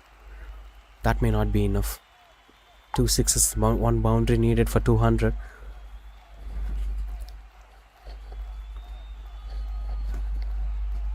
$184 for 9, and 1 wicket required for Pearl City to end this innings. Steps out and finishes things off. That 1 wicket have fallen down, and Boss gets his first wicket today. That is how this innings coming to an end. Vintage 11 have won the toss, and this was a dramatic performance out from them. The power play was so dominated by Chandrasekhar and Bala that they have been managing to score 100 plus runs in the power play, and then came the middle overs where the spinners have started their domination. Especially Jashwin have did well, Prakash have did well, Nirmal Kumar 1 wicket, and Bas have got 1 wicket right now, and Raja Guru got 1 wicket as well. The middle order batters fumbled one after the other, except Maggie, who scored 27, and Ajay Solanki, who scored 18. Rest of the batters couldn't be able to manage to get some runs on the board. At the end of 19.4 overs, Vintage 11 have lost all their wickets for just 184 runs. Definitely 40 to 50 runs short for them with the kind of start that they have got. But on overall perspective, this is a good number. This is a good score for Vintage 11 to fight on in the second innings. Let's see how things gonna go in the second innings. Pearl City requires 185 to win.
185 the target here for Pearl City Cricket Club. Definitely a challenging total a Himalayan target. But the good thing is it's in the chaseable numbers. There were targets being chased down in this tournament. Some 200 plus targets as well. But imagine with the kind of start where Vintage 11 were progressing, they were about to score somewhere around 240 or 250. That would have been an highly impossible chase. But now when you look at the number 185, comparing to that, this seems to have some hope. There is still a possibility. There is a mere possibility to chase it down for them. On the other hand, these men, Vintage 11s, they should try to fight on, else they'll definitely regret for their middle overs batting.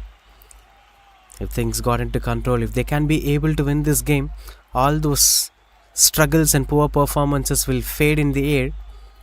But anyway, it's all up to the hands of these batters as well. As the openers were walking in for Pearl City Cricket Club, you could see it's up to these men on screen. They fought really well in the first innings to cut down the total 40 to 50 runs short. And now the target is in the hands. It's a typically chaseable number in T20 format. Especially in big matches, you can definitely give it a try. Let's see how they can be able to pull things up right from here. Starting from the open end, as you could clearly see, they are arranging up their fielders out there. Wicketkeeper was standing behind. You could see the bowler in action.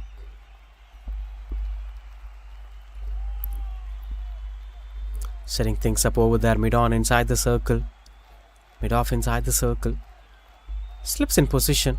Definitely they'll try with that. There were a couple of opportunities. Since it's a red ball, a brand new red ball, you could clearly expect the ball to move and extract some outside edge by beating the batters to get some opportunity. Rahul Malik with the ball with an economy of 5.91. Yes, with the ball, Santosh Kumar and Bass were the openers out there. Pretty decent batters, both of them, Santosh Kumar and Bass. All it requires is a good partnership by focusing on strike rate at the same time.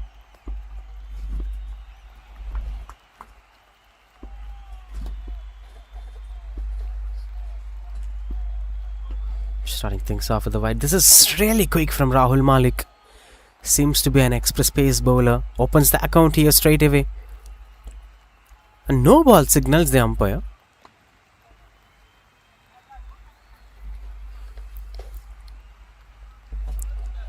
Seems they had 3 fielders outside the 30-yard circle. So straight away no ball given. There was a long on, there was a fine leg deep, and there was a sweeper cover deep. This is really bright side here for Santosh Kumar. The second leading run scorer for Pearl Cricket. Just played 2 games and 121 runs. Look at his numbers. 90 in the first game for him. And in his first game he scored 31 not out. So he have that ability to perform in different times of the year. And that's a commanding stroke making to get off the mark. Good stop from the fielder at long on as well. Top quality cricket overall. Good comeback from the bowler as well. Gets off the mark straight away with that single. Speaking about Santosh Kumar, just played 2 games in this tournament. The one against Royal Warriors, where he scored 31 runs of 19 balls not out. And last game against X-Speed 11s, where he scored 90 runs of just 51 balls. Averaging 121 with a strike rate of 172. Definitely is going to be the danger man to look out for. For Bass, he scored 70 runs in 3 innings, averaging 35. A half century against Gangsters 11 Pro and 16 not out against Silent Killers. Good batters to watch out for. Both were maintaining 170 plus strike rate. Misfield as it eventually fetches the single. Both the batters got off the mark. So this is a good strike rate for both the batters. Both of them were maintaining a strike rate of more than 170. And there is Karthik V as well, who scored 127 runs in 5 innings. Was the top run getter for them.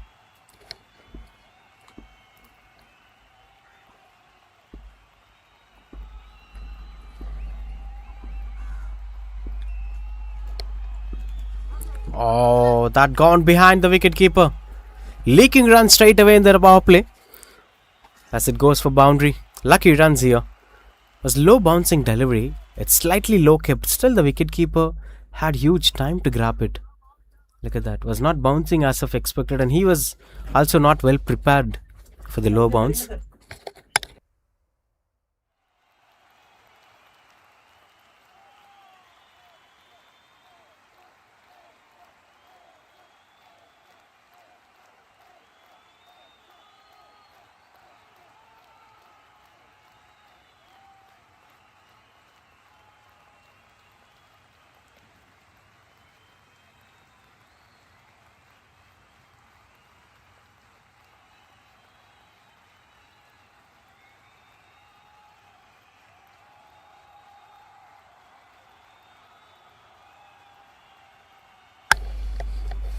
Seven for no loss.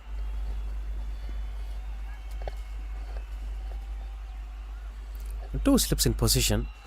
First slip and second slip is standing slightly wider, expecting the outside edge to happen. All they need is wickets falling in regular interval of time. That matters the most. They have good number. 184 is still a tough total. Even though it's not 240, it's still a fighting total. That should be kept in mind to stop the batters from scoring runs on the board. It's all about not letting any batter to settle for a long time. To achieve such big numbers, individual batters should step up. Visa Chandrasekhar, Visa Bala, Visa Maggi, these batters have scored individually well, and rest of the batters, even if they score singles, twos and tens, they manage to win the game. That's how it should be.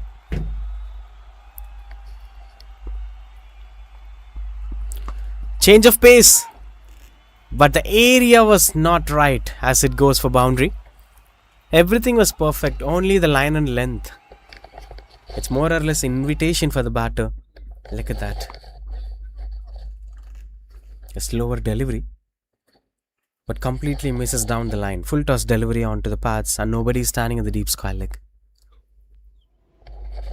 Positive start, straight in the power play, 12 for no loss. Even the first innings, first over went for 15 runs.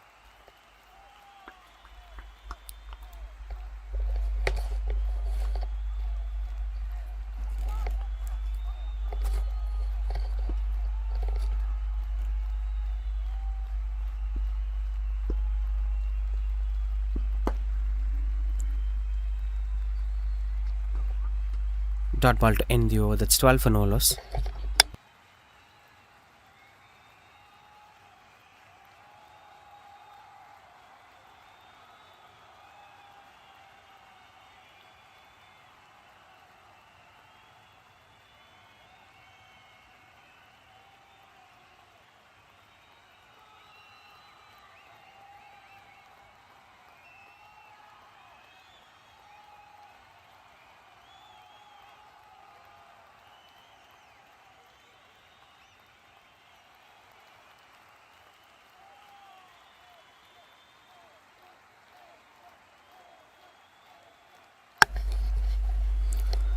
For no loss.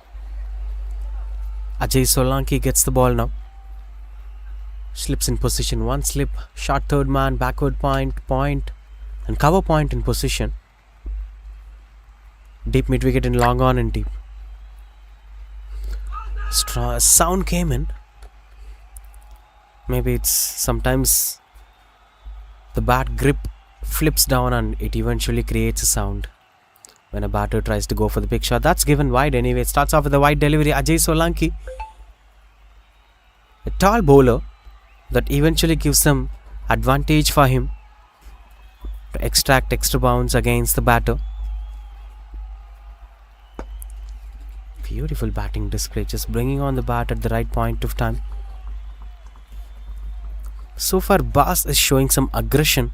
And Santosh Kumar is taking his own time. There is no point in taking time. They can definitely take some time. All they require is to stay with the big innings. That matters the most. This time finds the aerial route. And that comfortably goes over the boundary rope. Maximum it is from Santosh Kumar. Positive cricket all around.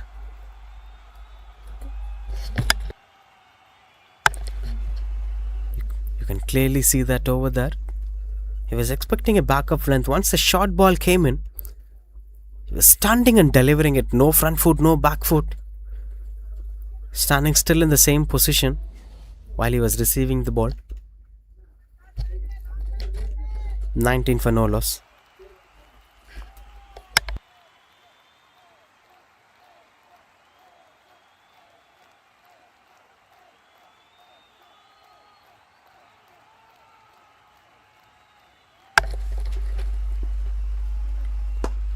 Catches the call and that's put down.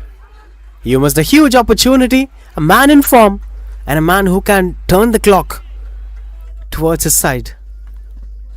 Wickets are the only weapon that they can use while defending a total. It's not an easy catch, to be very honest, but anyway, that should be taken at this level of cricket.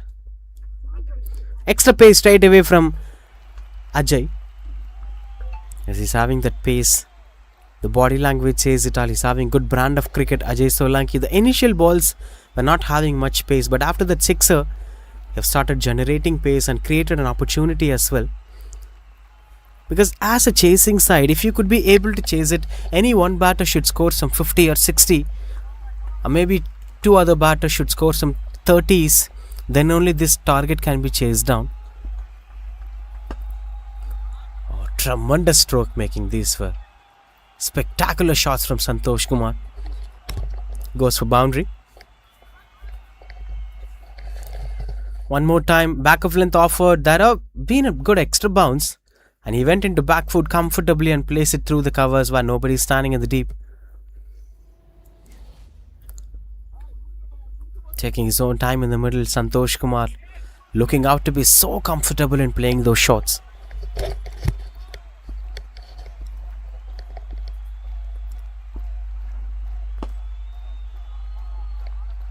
Dot ball to end the over. That's 23 for no loss.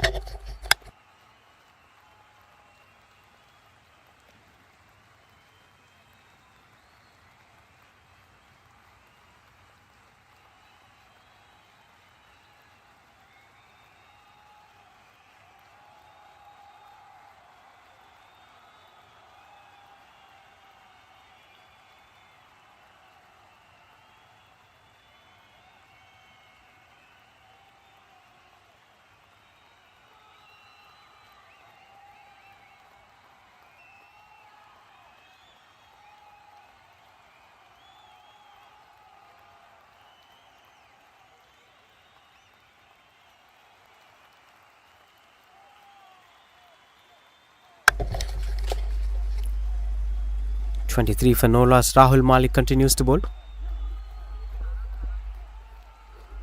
As it continues out to go for the dot balls, they were expecting that edge as early as possible, but so far the batters were not trying to find the aerial route unless or until it's mandatory. Only twice we've seen that. One time it went for sixer and the other time it went as a drop catch.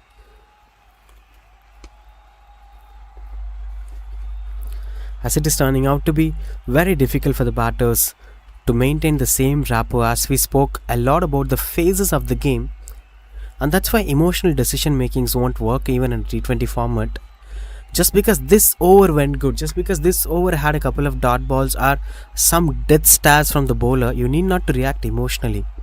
I have to hit a sixer immediately to satisfy my ego or to satisfy my confidence. Maybe you can stay calm in rotating the strike at this point of time, and slowly you'll get some boundaries. Maybe on 7th over there'll be a loose bowler where you can score runs. If you lose your wicket now emotionally, you can't face that 7th over. You can't score runs on that 7th over. Maybe in 15th over you might get some good over. That time the team might badly need you. So a batter should always think on a long-term perspective. It's not just about reacting emotionally just because one bad over is affecting the batting unit.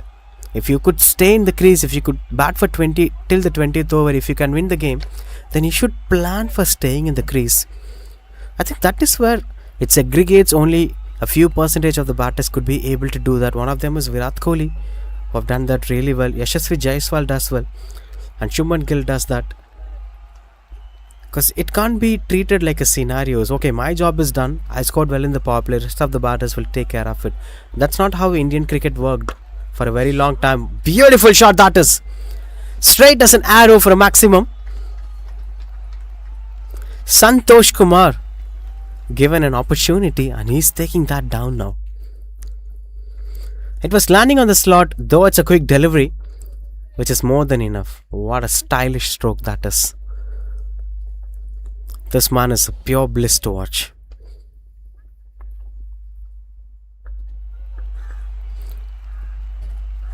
Could clearly see the wicket still looks fresh, even though there have been some opportunities for the spinners to turn the ball. A well maintained wicket, and the colour differences were also there between two wickets. Depends on the kind of maintenance, depends on the kind of preparation for a match day.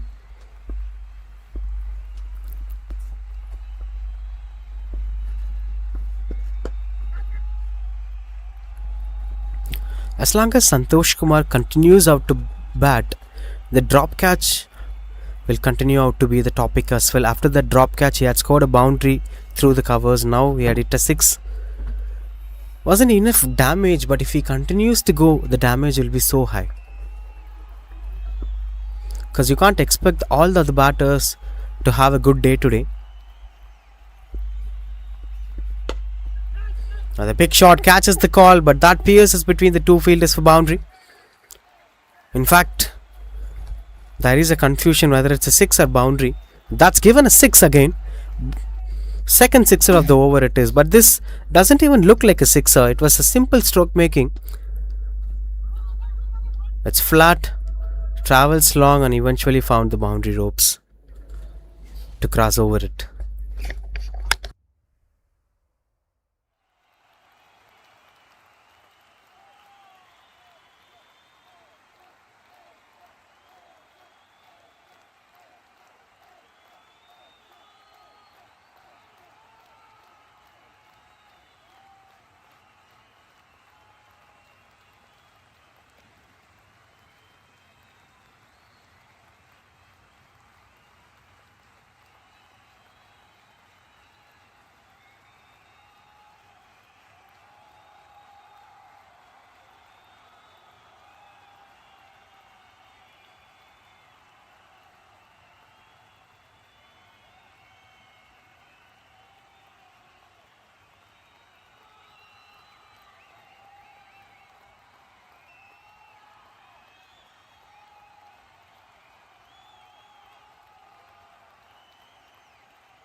.36 for no loss, which is one more to end this over.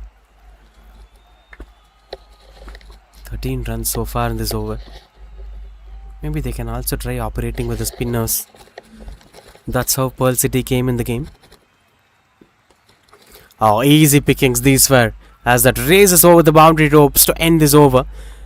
17 runs coming off that over. A positive batting display out there from Santosh Kumar. This one is more like an invitation.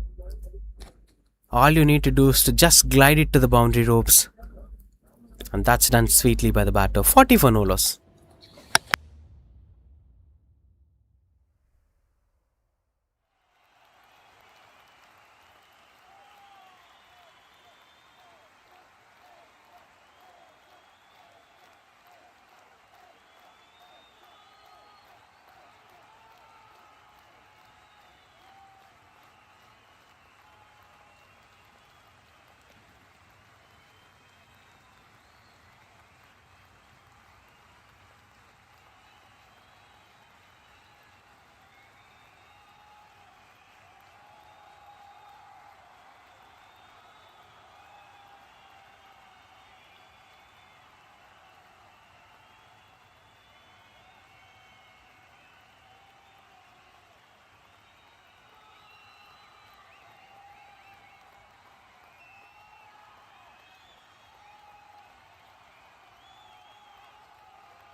40 for no loss. Ajit Kumar, the new bowler. Straight away starts off with a toss ball, and Bass doing the job really well. Just rotate the strike and enjoy the show. His one batter is set and all he needs is a continuous strike. The more strike he gets, the more flow he could be in. Else if you make him stand a lot in the non-strikers end, that's what exactly happened to Chandrasekhar after he scored a half century. He was standing in the non-strikers end for a very long time. That sometimes break the rhythm of the batter.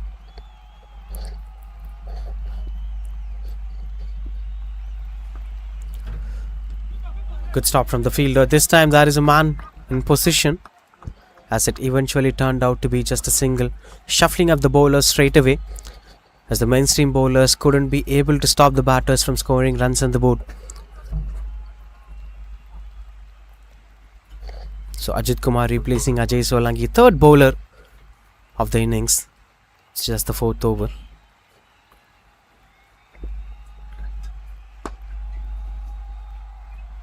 Couldn't get the connection that he is looking for.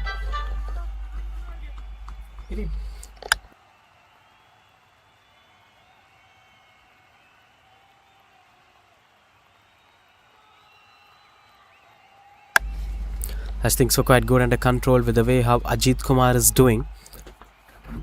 He's more or less trying to attack the stumps. The length choice is mostly in good length or fuller length one. Bass has two options, one to rotate the strike and the other will be to find the aerial route, long on and long off in deep, rest of the fielders inside the circle. That's how it is clearly set over there, taking his own time. Ajit Kumar should sometime try to read the batter's mind as well. He's having a tight bottom hand and trying to hit it hard. And this time it's a soft pickings as it goes for one bounce boundary. Bass gets a boundary. And this is as soft as it could get. Intention is to attack the stumps. Went outside the fine leg region, and that's beautiful shot to reach the boundary ropes.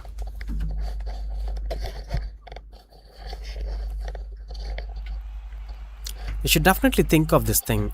There are so many poor deliveries that eventually gives the batters a boundary. You can definitely invade the stumps as a medium pace bowler. That'll be a bright possibility, but you can have it like this. You can have a wicketkeeper closer to the stumps and a deep square leg in position. That gives you more control over the batter to attack the stumps. And that can be a bright possibility of wicket as well.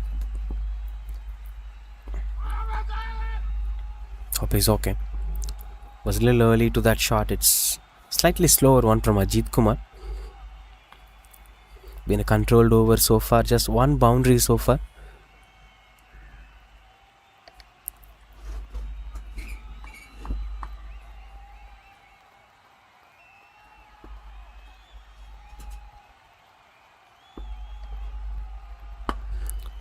Goes over the bowler's head and no chance for the long on fielder to stop that going for boundary.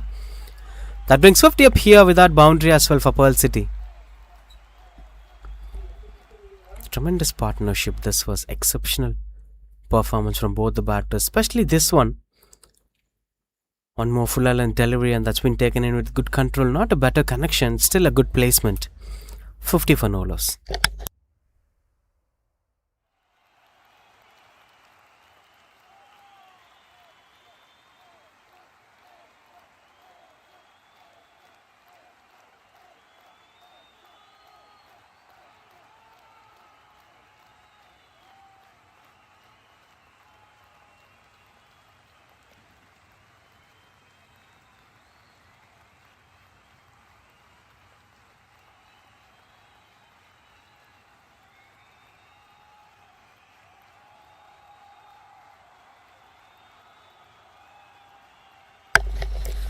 Ajay Solanki with the ball. Last over in this open end, in this phase. Flicks it, catches the call. And that goes for maximum. This is unbelievable stroke making here from Santosh Kumar. He's just touching the ball and not even finishing it off as it eventually goes for maximum. This was that shot we've been speaking about. Look at the finish. He's not even finishing the shot. For a moment I thought it's going to go for a single. And there was a fielder, still it manages to go for a maximum.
56 for no loss.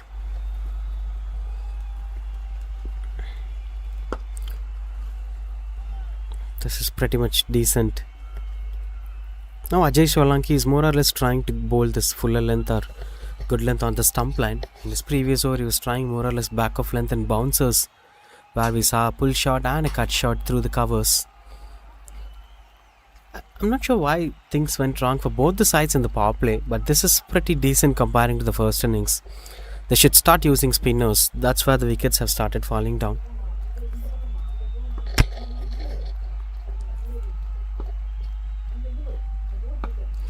Catches the call as it comfortably lands in a no man's area. Which good partnership this is. They should also plan this innings right from here. Once the power play gets completed, the first thing is they should not lose any wickets in the power play. The run rate is in good control. All they need is to not to lose wickets, and once the power play gets completed, that should be a good plan for the middle overs. What can be done, what can't be done, but before that, it's another beautiful shot here. This man is unstoppable, Bass. Just let the ball to come in and places it as late as possible between the 2-point fielders. This is more beautiful cricketing stroke makings, even in T20 formats. Even though you could be able to beat the boundary fielders for a maximum, these kind of stroke makings are more or less safe and secured. Catches the call as it beats up the covers fielder comfortably for single.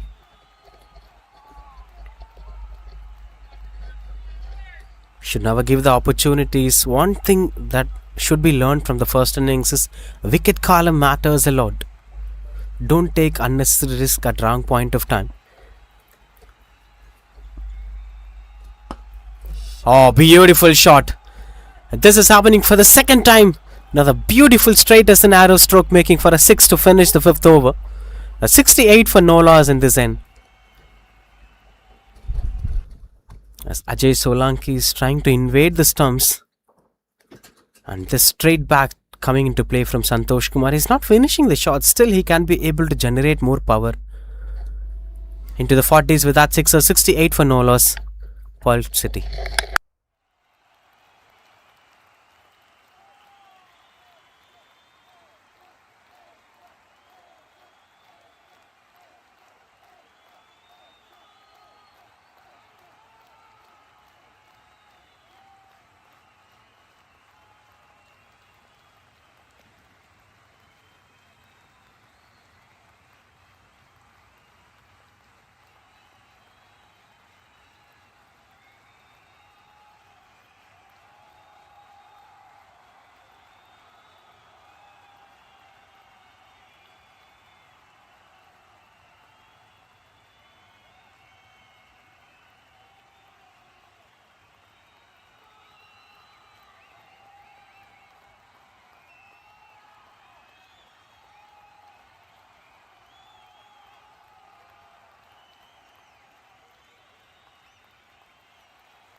straight after the hydration break.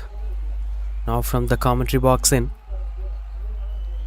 Satish J gets the ball with an economy of 6.85, averaging 7.55. Most important thing is a spinner for the first time in this innings. We've seen the amount of damage done by the spinners in the first innings. Seems. No, it's medium pacer in fact, Satish. But we should definitely start a spinner. That's why the impact will be high.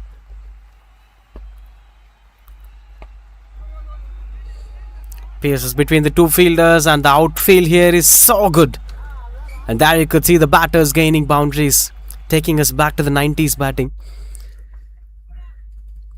I think that's where outfield plays a crucial role in white jersey. All you need to do is to time the ball in the gap, and rest will be taken care by the outfield.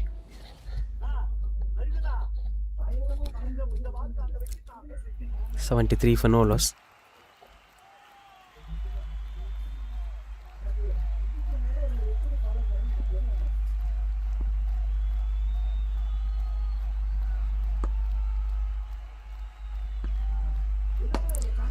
Catches the call, fielder over there, and that's put down. One more chance, this time to Bass, as both the openers were dropped and put down at some point of time.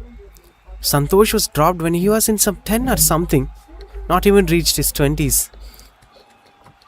Bass was dropped when he was 24.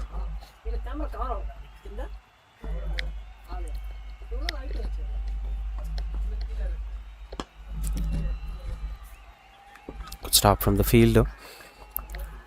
This is where the game gets more or less into pressure situation. Everything was good in control. All you require is to grab the catches at right point of time. If that's not happening, things will definitely be a pressure. He understood the situation, Santosh Kumar. The runs are there. All the team now requires is not a collapse. There shouldn't be anything unusual that collapses the batting unit. For that, one batter should start acting stable.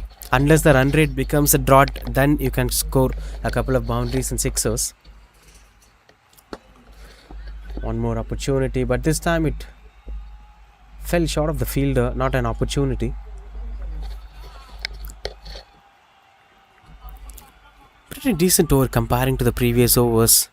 Satish J conceded a boundary in the first ball and then somehow manages to get things under control. Last ball of power play. Pulls it away, and no man standing in the deep as it comfortably goes over the boundary for one bounce boundary.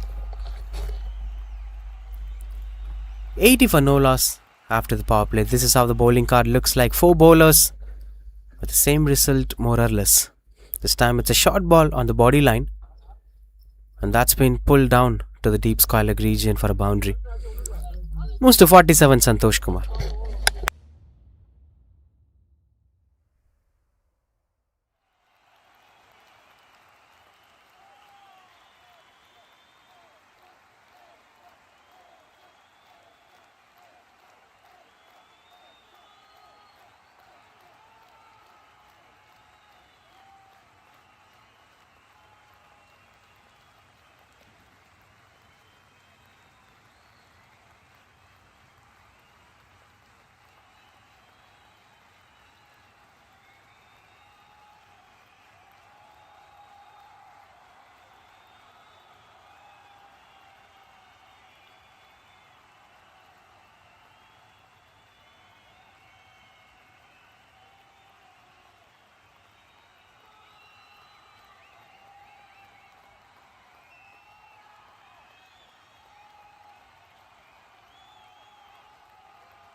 Rajkumar, the new bowler, into the attack. A tall right-handed bowler.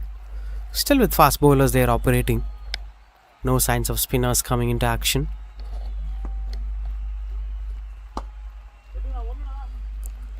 Two is the call from the batter as Bas wanted the second run. Good stop from the fielder. And Bas was not comfortable. He's struggling to run. There is something, maybe some cramp or something. We clearly see the body language of Bas with the non-strikers in. And speaking about spinners dominating the innings, the first innings was dominated by the spinners. 70 to 80% of the overs were given to spinners. In fact, almost 16 overs were given to spinners, and most of the times they were successful, even though they conceded a couple of boundaries earlier. Leggies picked up wickets, off spinners picked up wickets, left arm spinners did the job right. Somewhere the batters in the middle overs fumbled to score well against the spinners, and eventually they were able to stop the batting unit 40 to 50 runs short. One more dropped opportunity, putting things down over there, but this is not easy, but was possible. One more opportunity put down. Santosh Kumar continues out to bat over there. As we say, catches win matches. Even in the first innings, we saw a couple of catches being put down by the fielders. It was the same story for both the sides. But what's most impressive is the way how he anchors this inning, Santosh Kumar. Sometimes he's attacking the bowlers, taking on the bowlers, and sometimes he's acting calm, understanding the situation and keeping the flow continue. That's what most important for a batter. It's not just about scoring 12-15 runs on 1 or 2 overs. You should keep the same momentum throughout. For that, you should stay in the crease. Your job is not yet done until the match is over. You can't just be satisfied halfway for scoring some good numbers or making the winning margins easier. The match always gets over once you win the game. For that, the batter should still continue to play on. That's the mindset every top order batter should carry on. Especially Santosh Kumar is already 48, but there is a lot more required from his side. Finds the aerial route, catches the call, and that's good try from the fielder. Was not that easy. He was running for a long while through the covers. Good timing from Bas. The moment he hit the ball, some of us thought it's a sixer, and it's almost landed closer to the boundary ropes. Good try that is from the fielder as well. Good stroke making overall, using the pace of the bowler. Moving to his 30s now, Bas. It's also good collaboration between both the openers, and sometimes if Santosh Kumar is acting defensive or trying to play grounded shots, Bas is taking care of the run rate. This time, no doubts, as it's high up in the air and goes for a sixer. Massive stroke making from Bas. It was not on the slot in the previous delivery, but this time the length was clearly inviting. And it's not easy for all the batters to score a sixer through the covers. It needs a special skill, and this man has it all. 93 for no loss.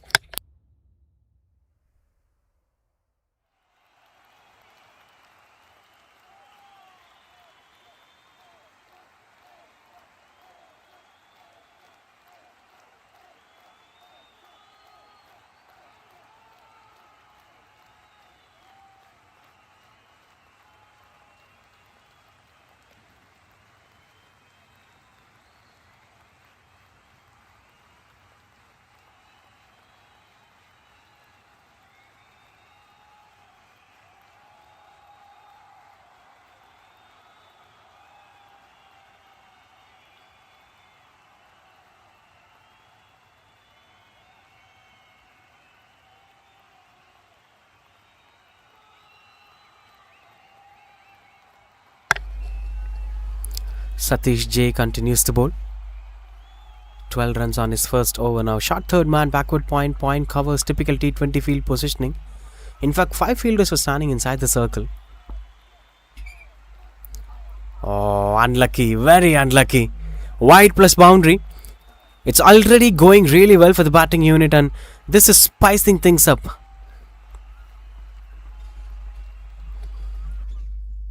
Starting things off with the boundary, scoreboard moves to 98. Could be caught. It was not that big wide, but it's so quick. For a medium pace, it's really hard for the wicketkeeper to stop that going for boundary. But speaking about the middle overs, right from the 7th over, the vintage 11 has started fumbling. Wicket felt every over. When they reached 10th over, they were almost losing 5 to 6 batters. So this phase is very important. Catches the call, and that is a maximum from Santosh Kumar. Every 6 hit by him were so stylish and classy, and there is a decent amount of bottom hand domination as well technically. Look at that. That bottom hand brought some power to the stroke as it's very slower delivery from Satish. 100 up here with that sixer as well, and that's 50 up for Santosh Kumar. 54 of just 25 balls and 104 of for no loss.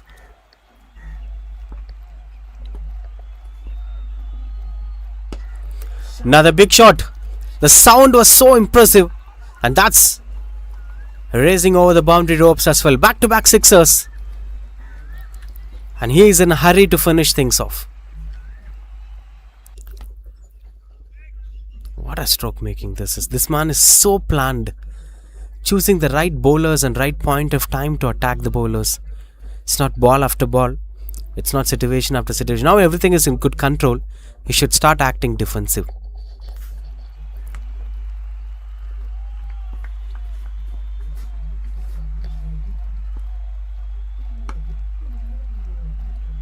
That's what he does, and that's a misfield as it eventually gives them some strike. This usually happens when things were not working well. The fielders will lose the momentum, the confidence will be shaky, and that's when sometimes these kind of stuffs will happen. Typically Ajit Kumar might be a good fielder, but this is very tough situation for all these 11 men on the ground as nothing is going in their way. Catch is being dropped, misfield happens. Another one up in the air. It'll be just a single as it turning out to be expensive over. 15 runs already with 2 more to go. I think it's going in their hands here. All they need is 1 wicket to tackle the situation. Maybe bringing spinners would be the right choice. I'm not sure about the population of spinners here. Another slower delivery, punches hard. And that is a sixer. Single, I'm sorry. Speaking about spinners doing the job, I think that is something very much important at this point of time. All the spinners, leg spinners, off spinners, fingers, left arm spinners, all of them have did well. Easy pickings for the batter.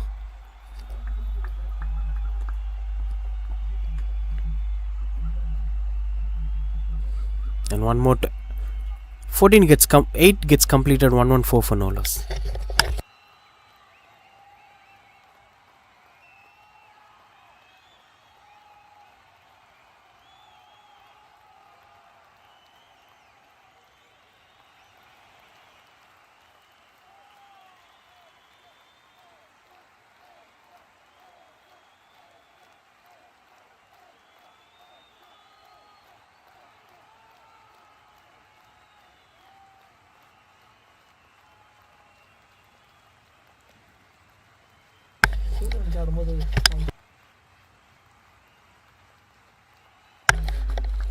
Arun Lee, the new bowler into the attack, seems to be a spinner. Finally, they're bringing in the spinners in the game. I think that is something that went well with the spinners. Maybe the red ball acts really well. It gets some turn for the bowlers. And it should be bowled on the right regions as well. You can't just be so flighting and reaching it to the batter's length. That way you can't get things done. That is still a possibility. The first innings is a classic example of it. They were 105 in the power play and somehow managed to get things under control. It was such a massive comeback from Pearl City. And Vintage can also give the same comeback in this middle overs once they start picking wickets. Wicket column matters a lot. And spinners are the way to do that. With spinners, sometimes there'll be some temptations for the batters to go for big shots. They do some costly mistakes. That's how you have to come back in the game.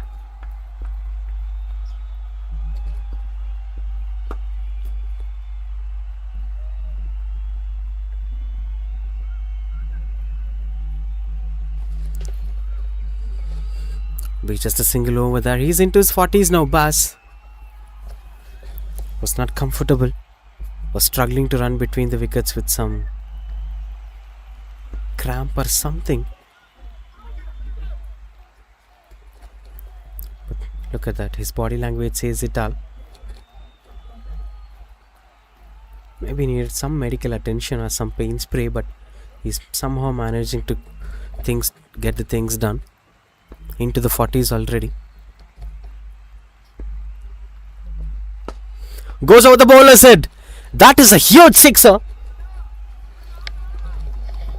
This man's tempo not yet reduced. He's still having the same energy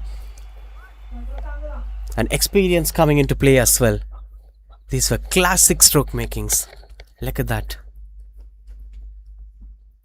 Just opened his front foot, went close to the landing area, and eventually uses straight bat to go for that maximum.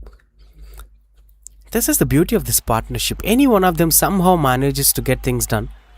It's not always Santosh or it's not always Bas. Another good shot over there. Fielder chases down. But just a single to end the over. That's 123 for no loss.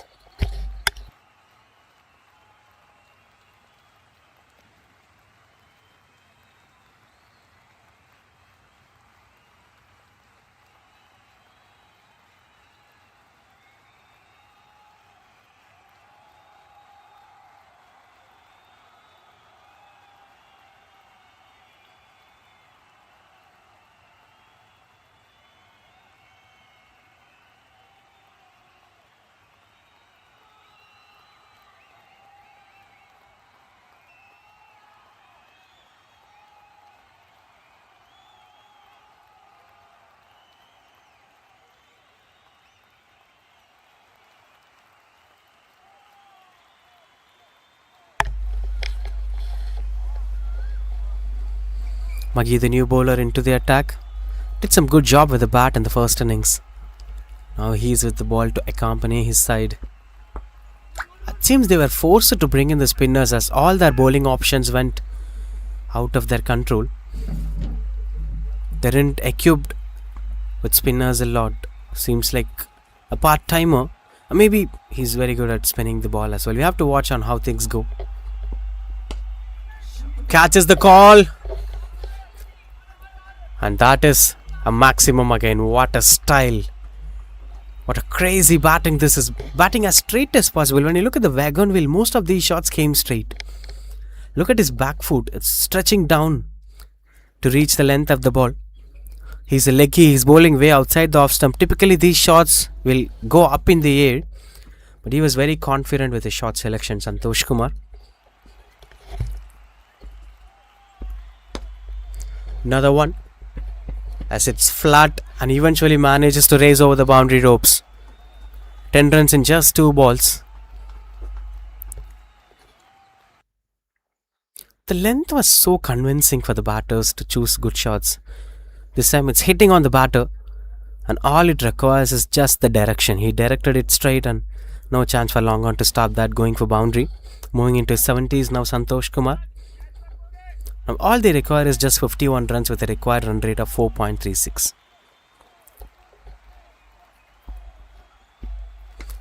Tossed up delivery, another one up in the air. And there is a man in deep this time. That's put down again. Well, they have to check it. It's a big full toss anyway. There you could see.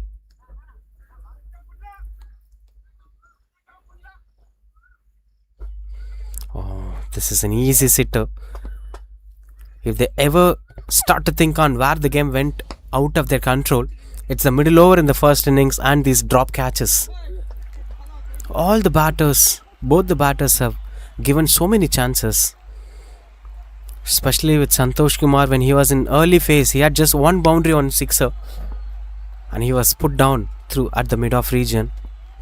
Rest is a tremendous knock. Look at that. He knows when to go for the second gear as well. That's the beauty of a good batter. That's the temperament a batter should grow. You're the same batter who hit a sixer and a boundary in this over. Now you can be able to get things done in control. 136 for no loss.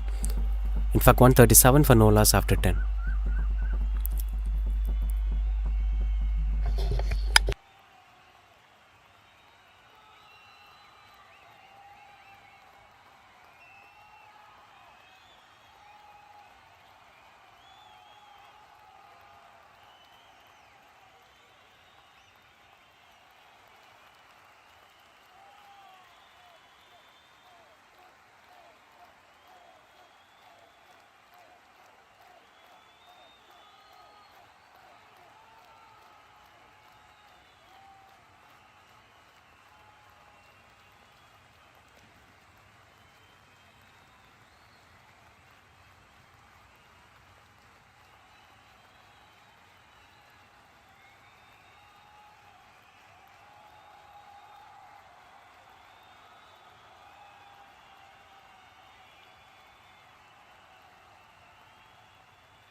Straight after the hydration break. 49 now, Bass.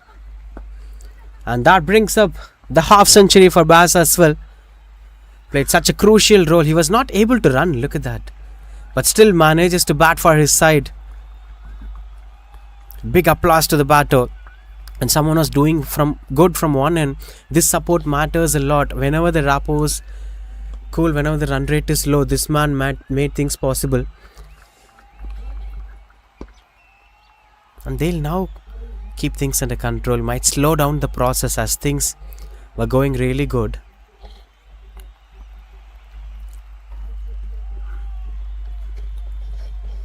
$140 for no loss.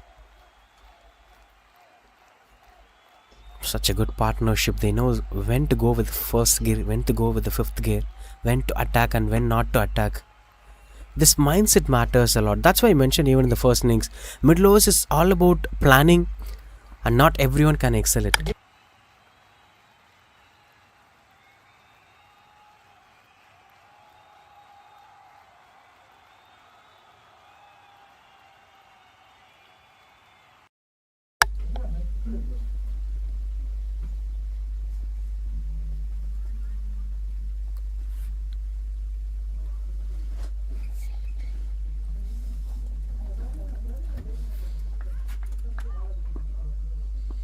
This was the previous drop catch we've been speaking about.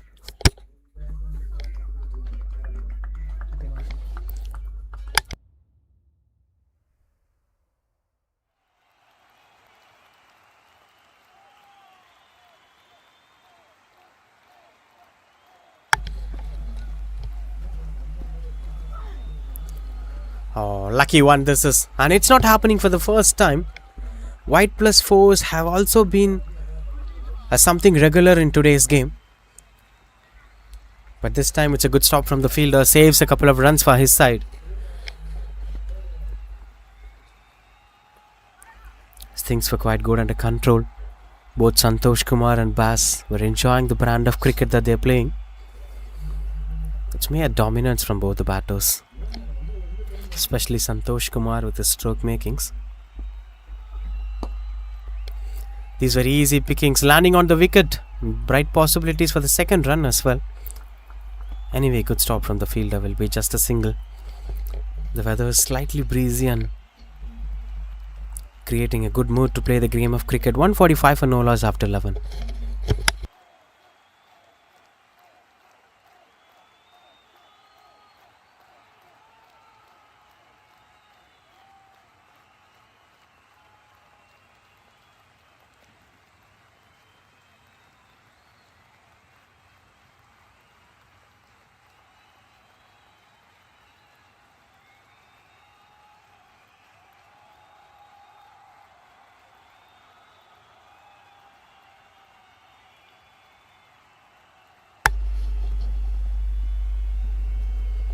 Arun Lee to bowl his second over.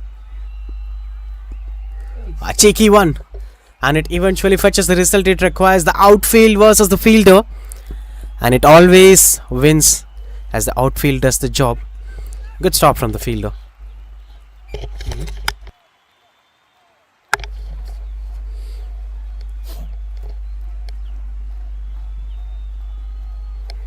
Couple of runs over there.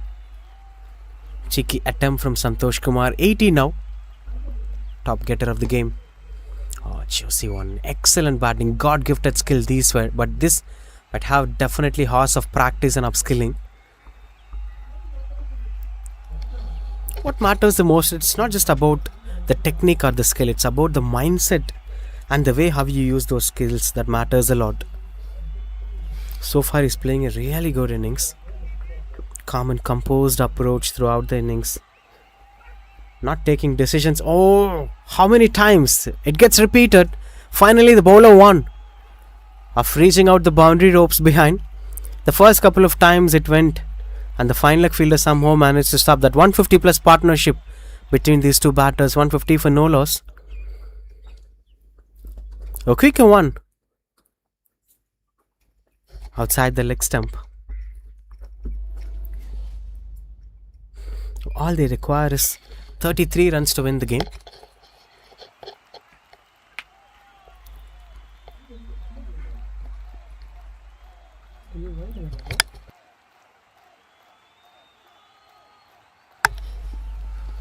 Clean ball, and finally the breakthrough is here.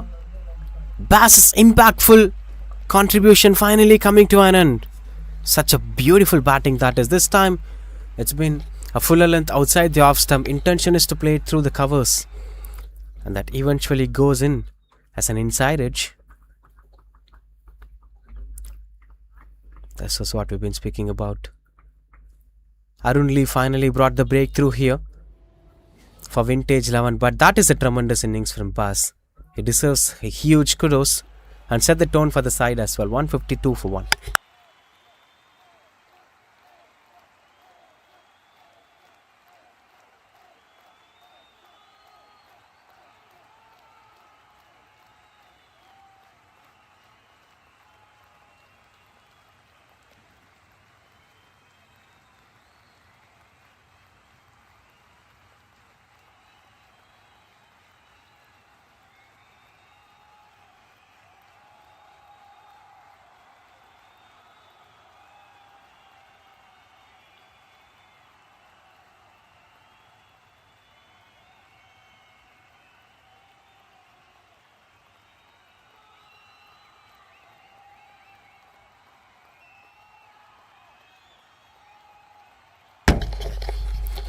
Through the covers, Nirmal Kumar gets off the mark with a good shot. That's a couple of runs on the board, in fact.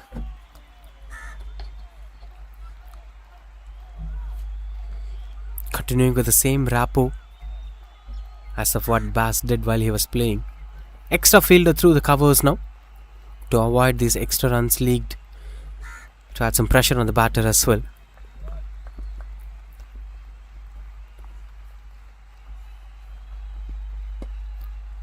And a good delivery from Arul. 154 for 1.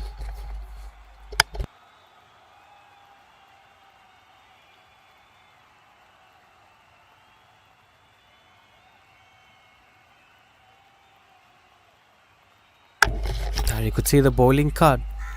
Almost 8 bowlers shuffled across, and only 2 spinners came in action only for single overs. That shows the kind of pressure that the bowling unit was in. All their mainstream bowlers were being punished by both the batters, and eventually they were forced to bring in some part-timers. And that somehow managed to get some breakthrough, but this is too late it seems. Just 30 odd required to win the game, 32 to win the game. Paul Roach gets the ball to bowl his second over. Another good shot. This man continues with his boundaries, this time through the covers. An invitation for the cover drive, and he's taking that gracefully for boundary. With his 200 plus strike rate, this man is about to reach some big milestones, but we'll speak about that when the time gets closer.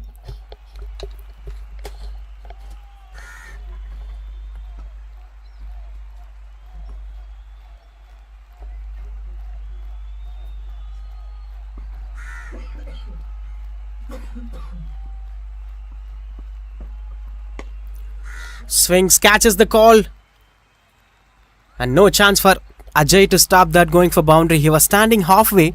If he was there in position, that could have been a catch.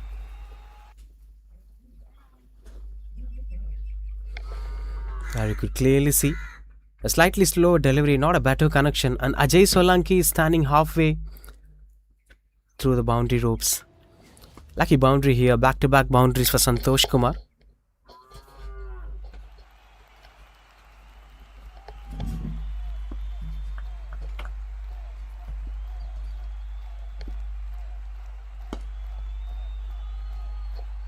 The single, he's moving into his 90s. Will be really impactful if batters like him scores something triple digit on a big stage like a semi-final in a T20 tournament.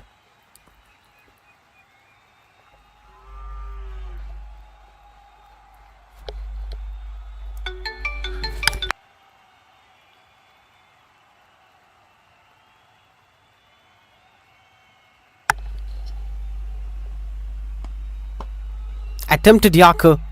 Couldn't get the connection. Good work from the bowler as well. Typically they're trying to invade the stumps straight away rather than fighting on something that may be highly possible for them. And speaking about centuries, we saw a couple of centuries in this tournament. Overall 4 centuries. Gokul James from Chennai Indians, 115 not out. Arun Shankar, Sriram and Kutti are the 4 batters with centuries. If this man could be able to do it today, he'll be the 5th centurion. And this century will be special as it's a semi-final. Back on strike, Santosh Kumar.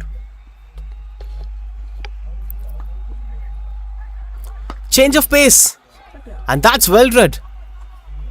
Look at the elevation. He's such a spectacular stroke making. And he's moving to 96 with that sixer. It's 170 for 1. Just look at the positionings. Slower delivery. And high up in the air. Ecstasy in simple words. 170 for 1.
Goes for a 6. Nirmal Kumar takes his job of going for 6. And now just 9 runs required. And 4 required for the century of Santosh Kumar. The cricketers recent days were not focusing on these milestones. They were more or less focusing on things that matters the most. The victory of the team. So honestly, Santosh Kumar will also be happy if Nirmal Kumar finishes things off in this over. But there'll be a slight miss. Oh, that was a great innings. I'll be more happy if it turned out to be a century. That slight worry would always be there. Even though he's happy for the win. Bharat continues to bowl. But Nirmal Kumar understood the situation clearly. And giving it back to the man who deserves the most. Who showed a spectacular knock. We as an audience, as a viewers who watch this game live in televisions and mobile phones would also have enjoyed this semi-final. Such a fulfillment these kind of innings.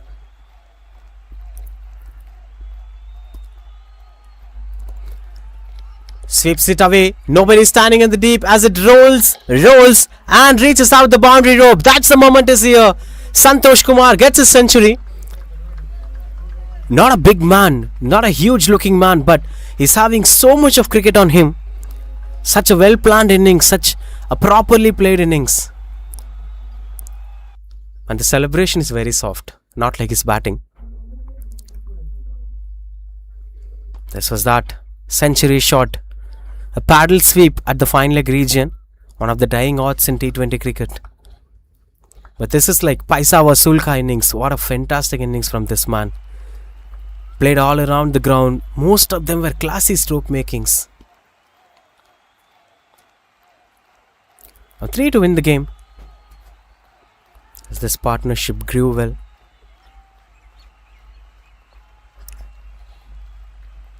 For a moment when we recall this game, when we saw the score was hitting more than 100 in the power play in the first innings, we never thought that Vintage 11 would end up in this position. But that's how it happens. That's an attempt for the winning shot, and it turned out to be the winning shot as well. Finishing things off here, Nirmal Kumar.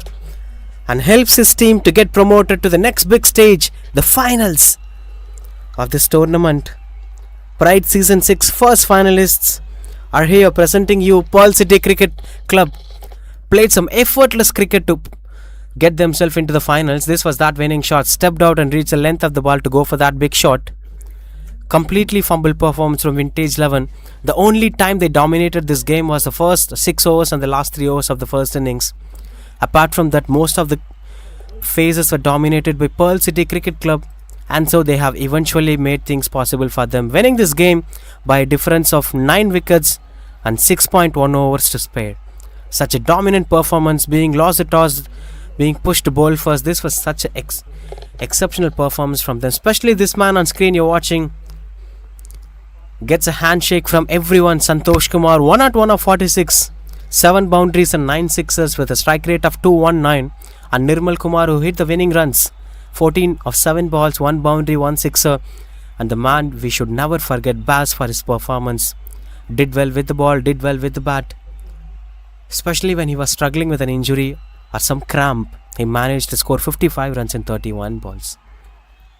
Unfortunately, today was not the day of Vintage 11. Typically, they were really good sides. They were known for batting second. I'm not sure why they have decided to bat first today. Rahul Malik, Ajay Solanki, Ajit Kumar, all their prime bowlers, Satish, were not able to make a huge impact in this game. Only bowler picked up a wicket today is Arun Lee, 2 overs, 18 for 1. Other than that, there wasn't much remarkable performances. This match have ended up in favour of Pearl City Cricket Club, but this is not the end game. All they have is one big final where they can be able to lift up the trophy if they play the same quality of cricket in that game as well. But today, as far as the semi-finals won, it's Pearl City Cricket Club are the winners of the semi-final, and they get themselves promoted to the finals. Thanks for watching, and join us in the post-match presentation.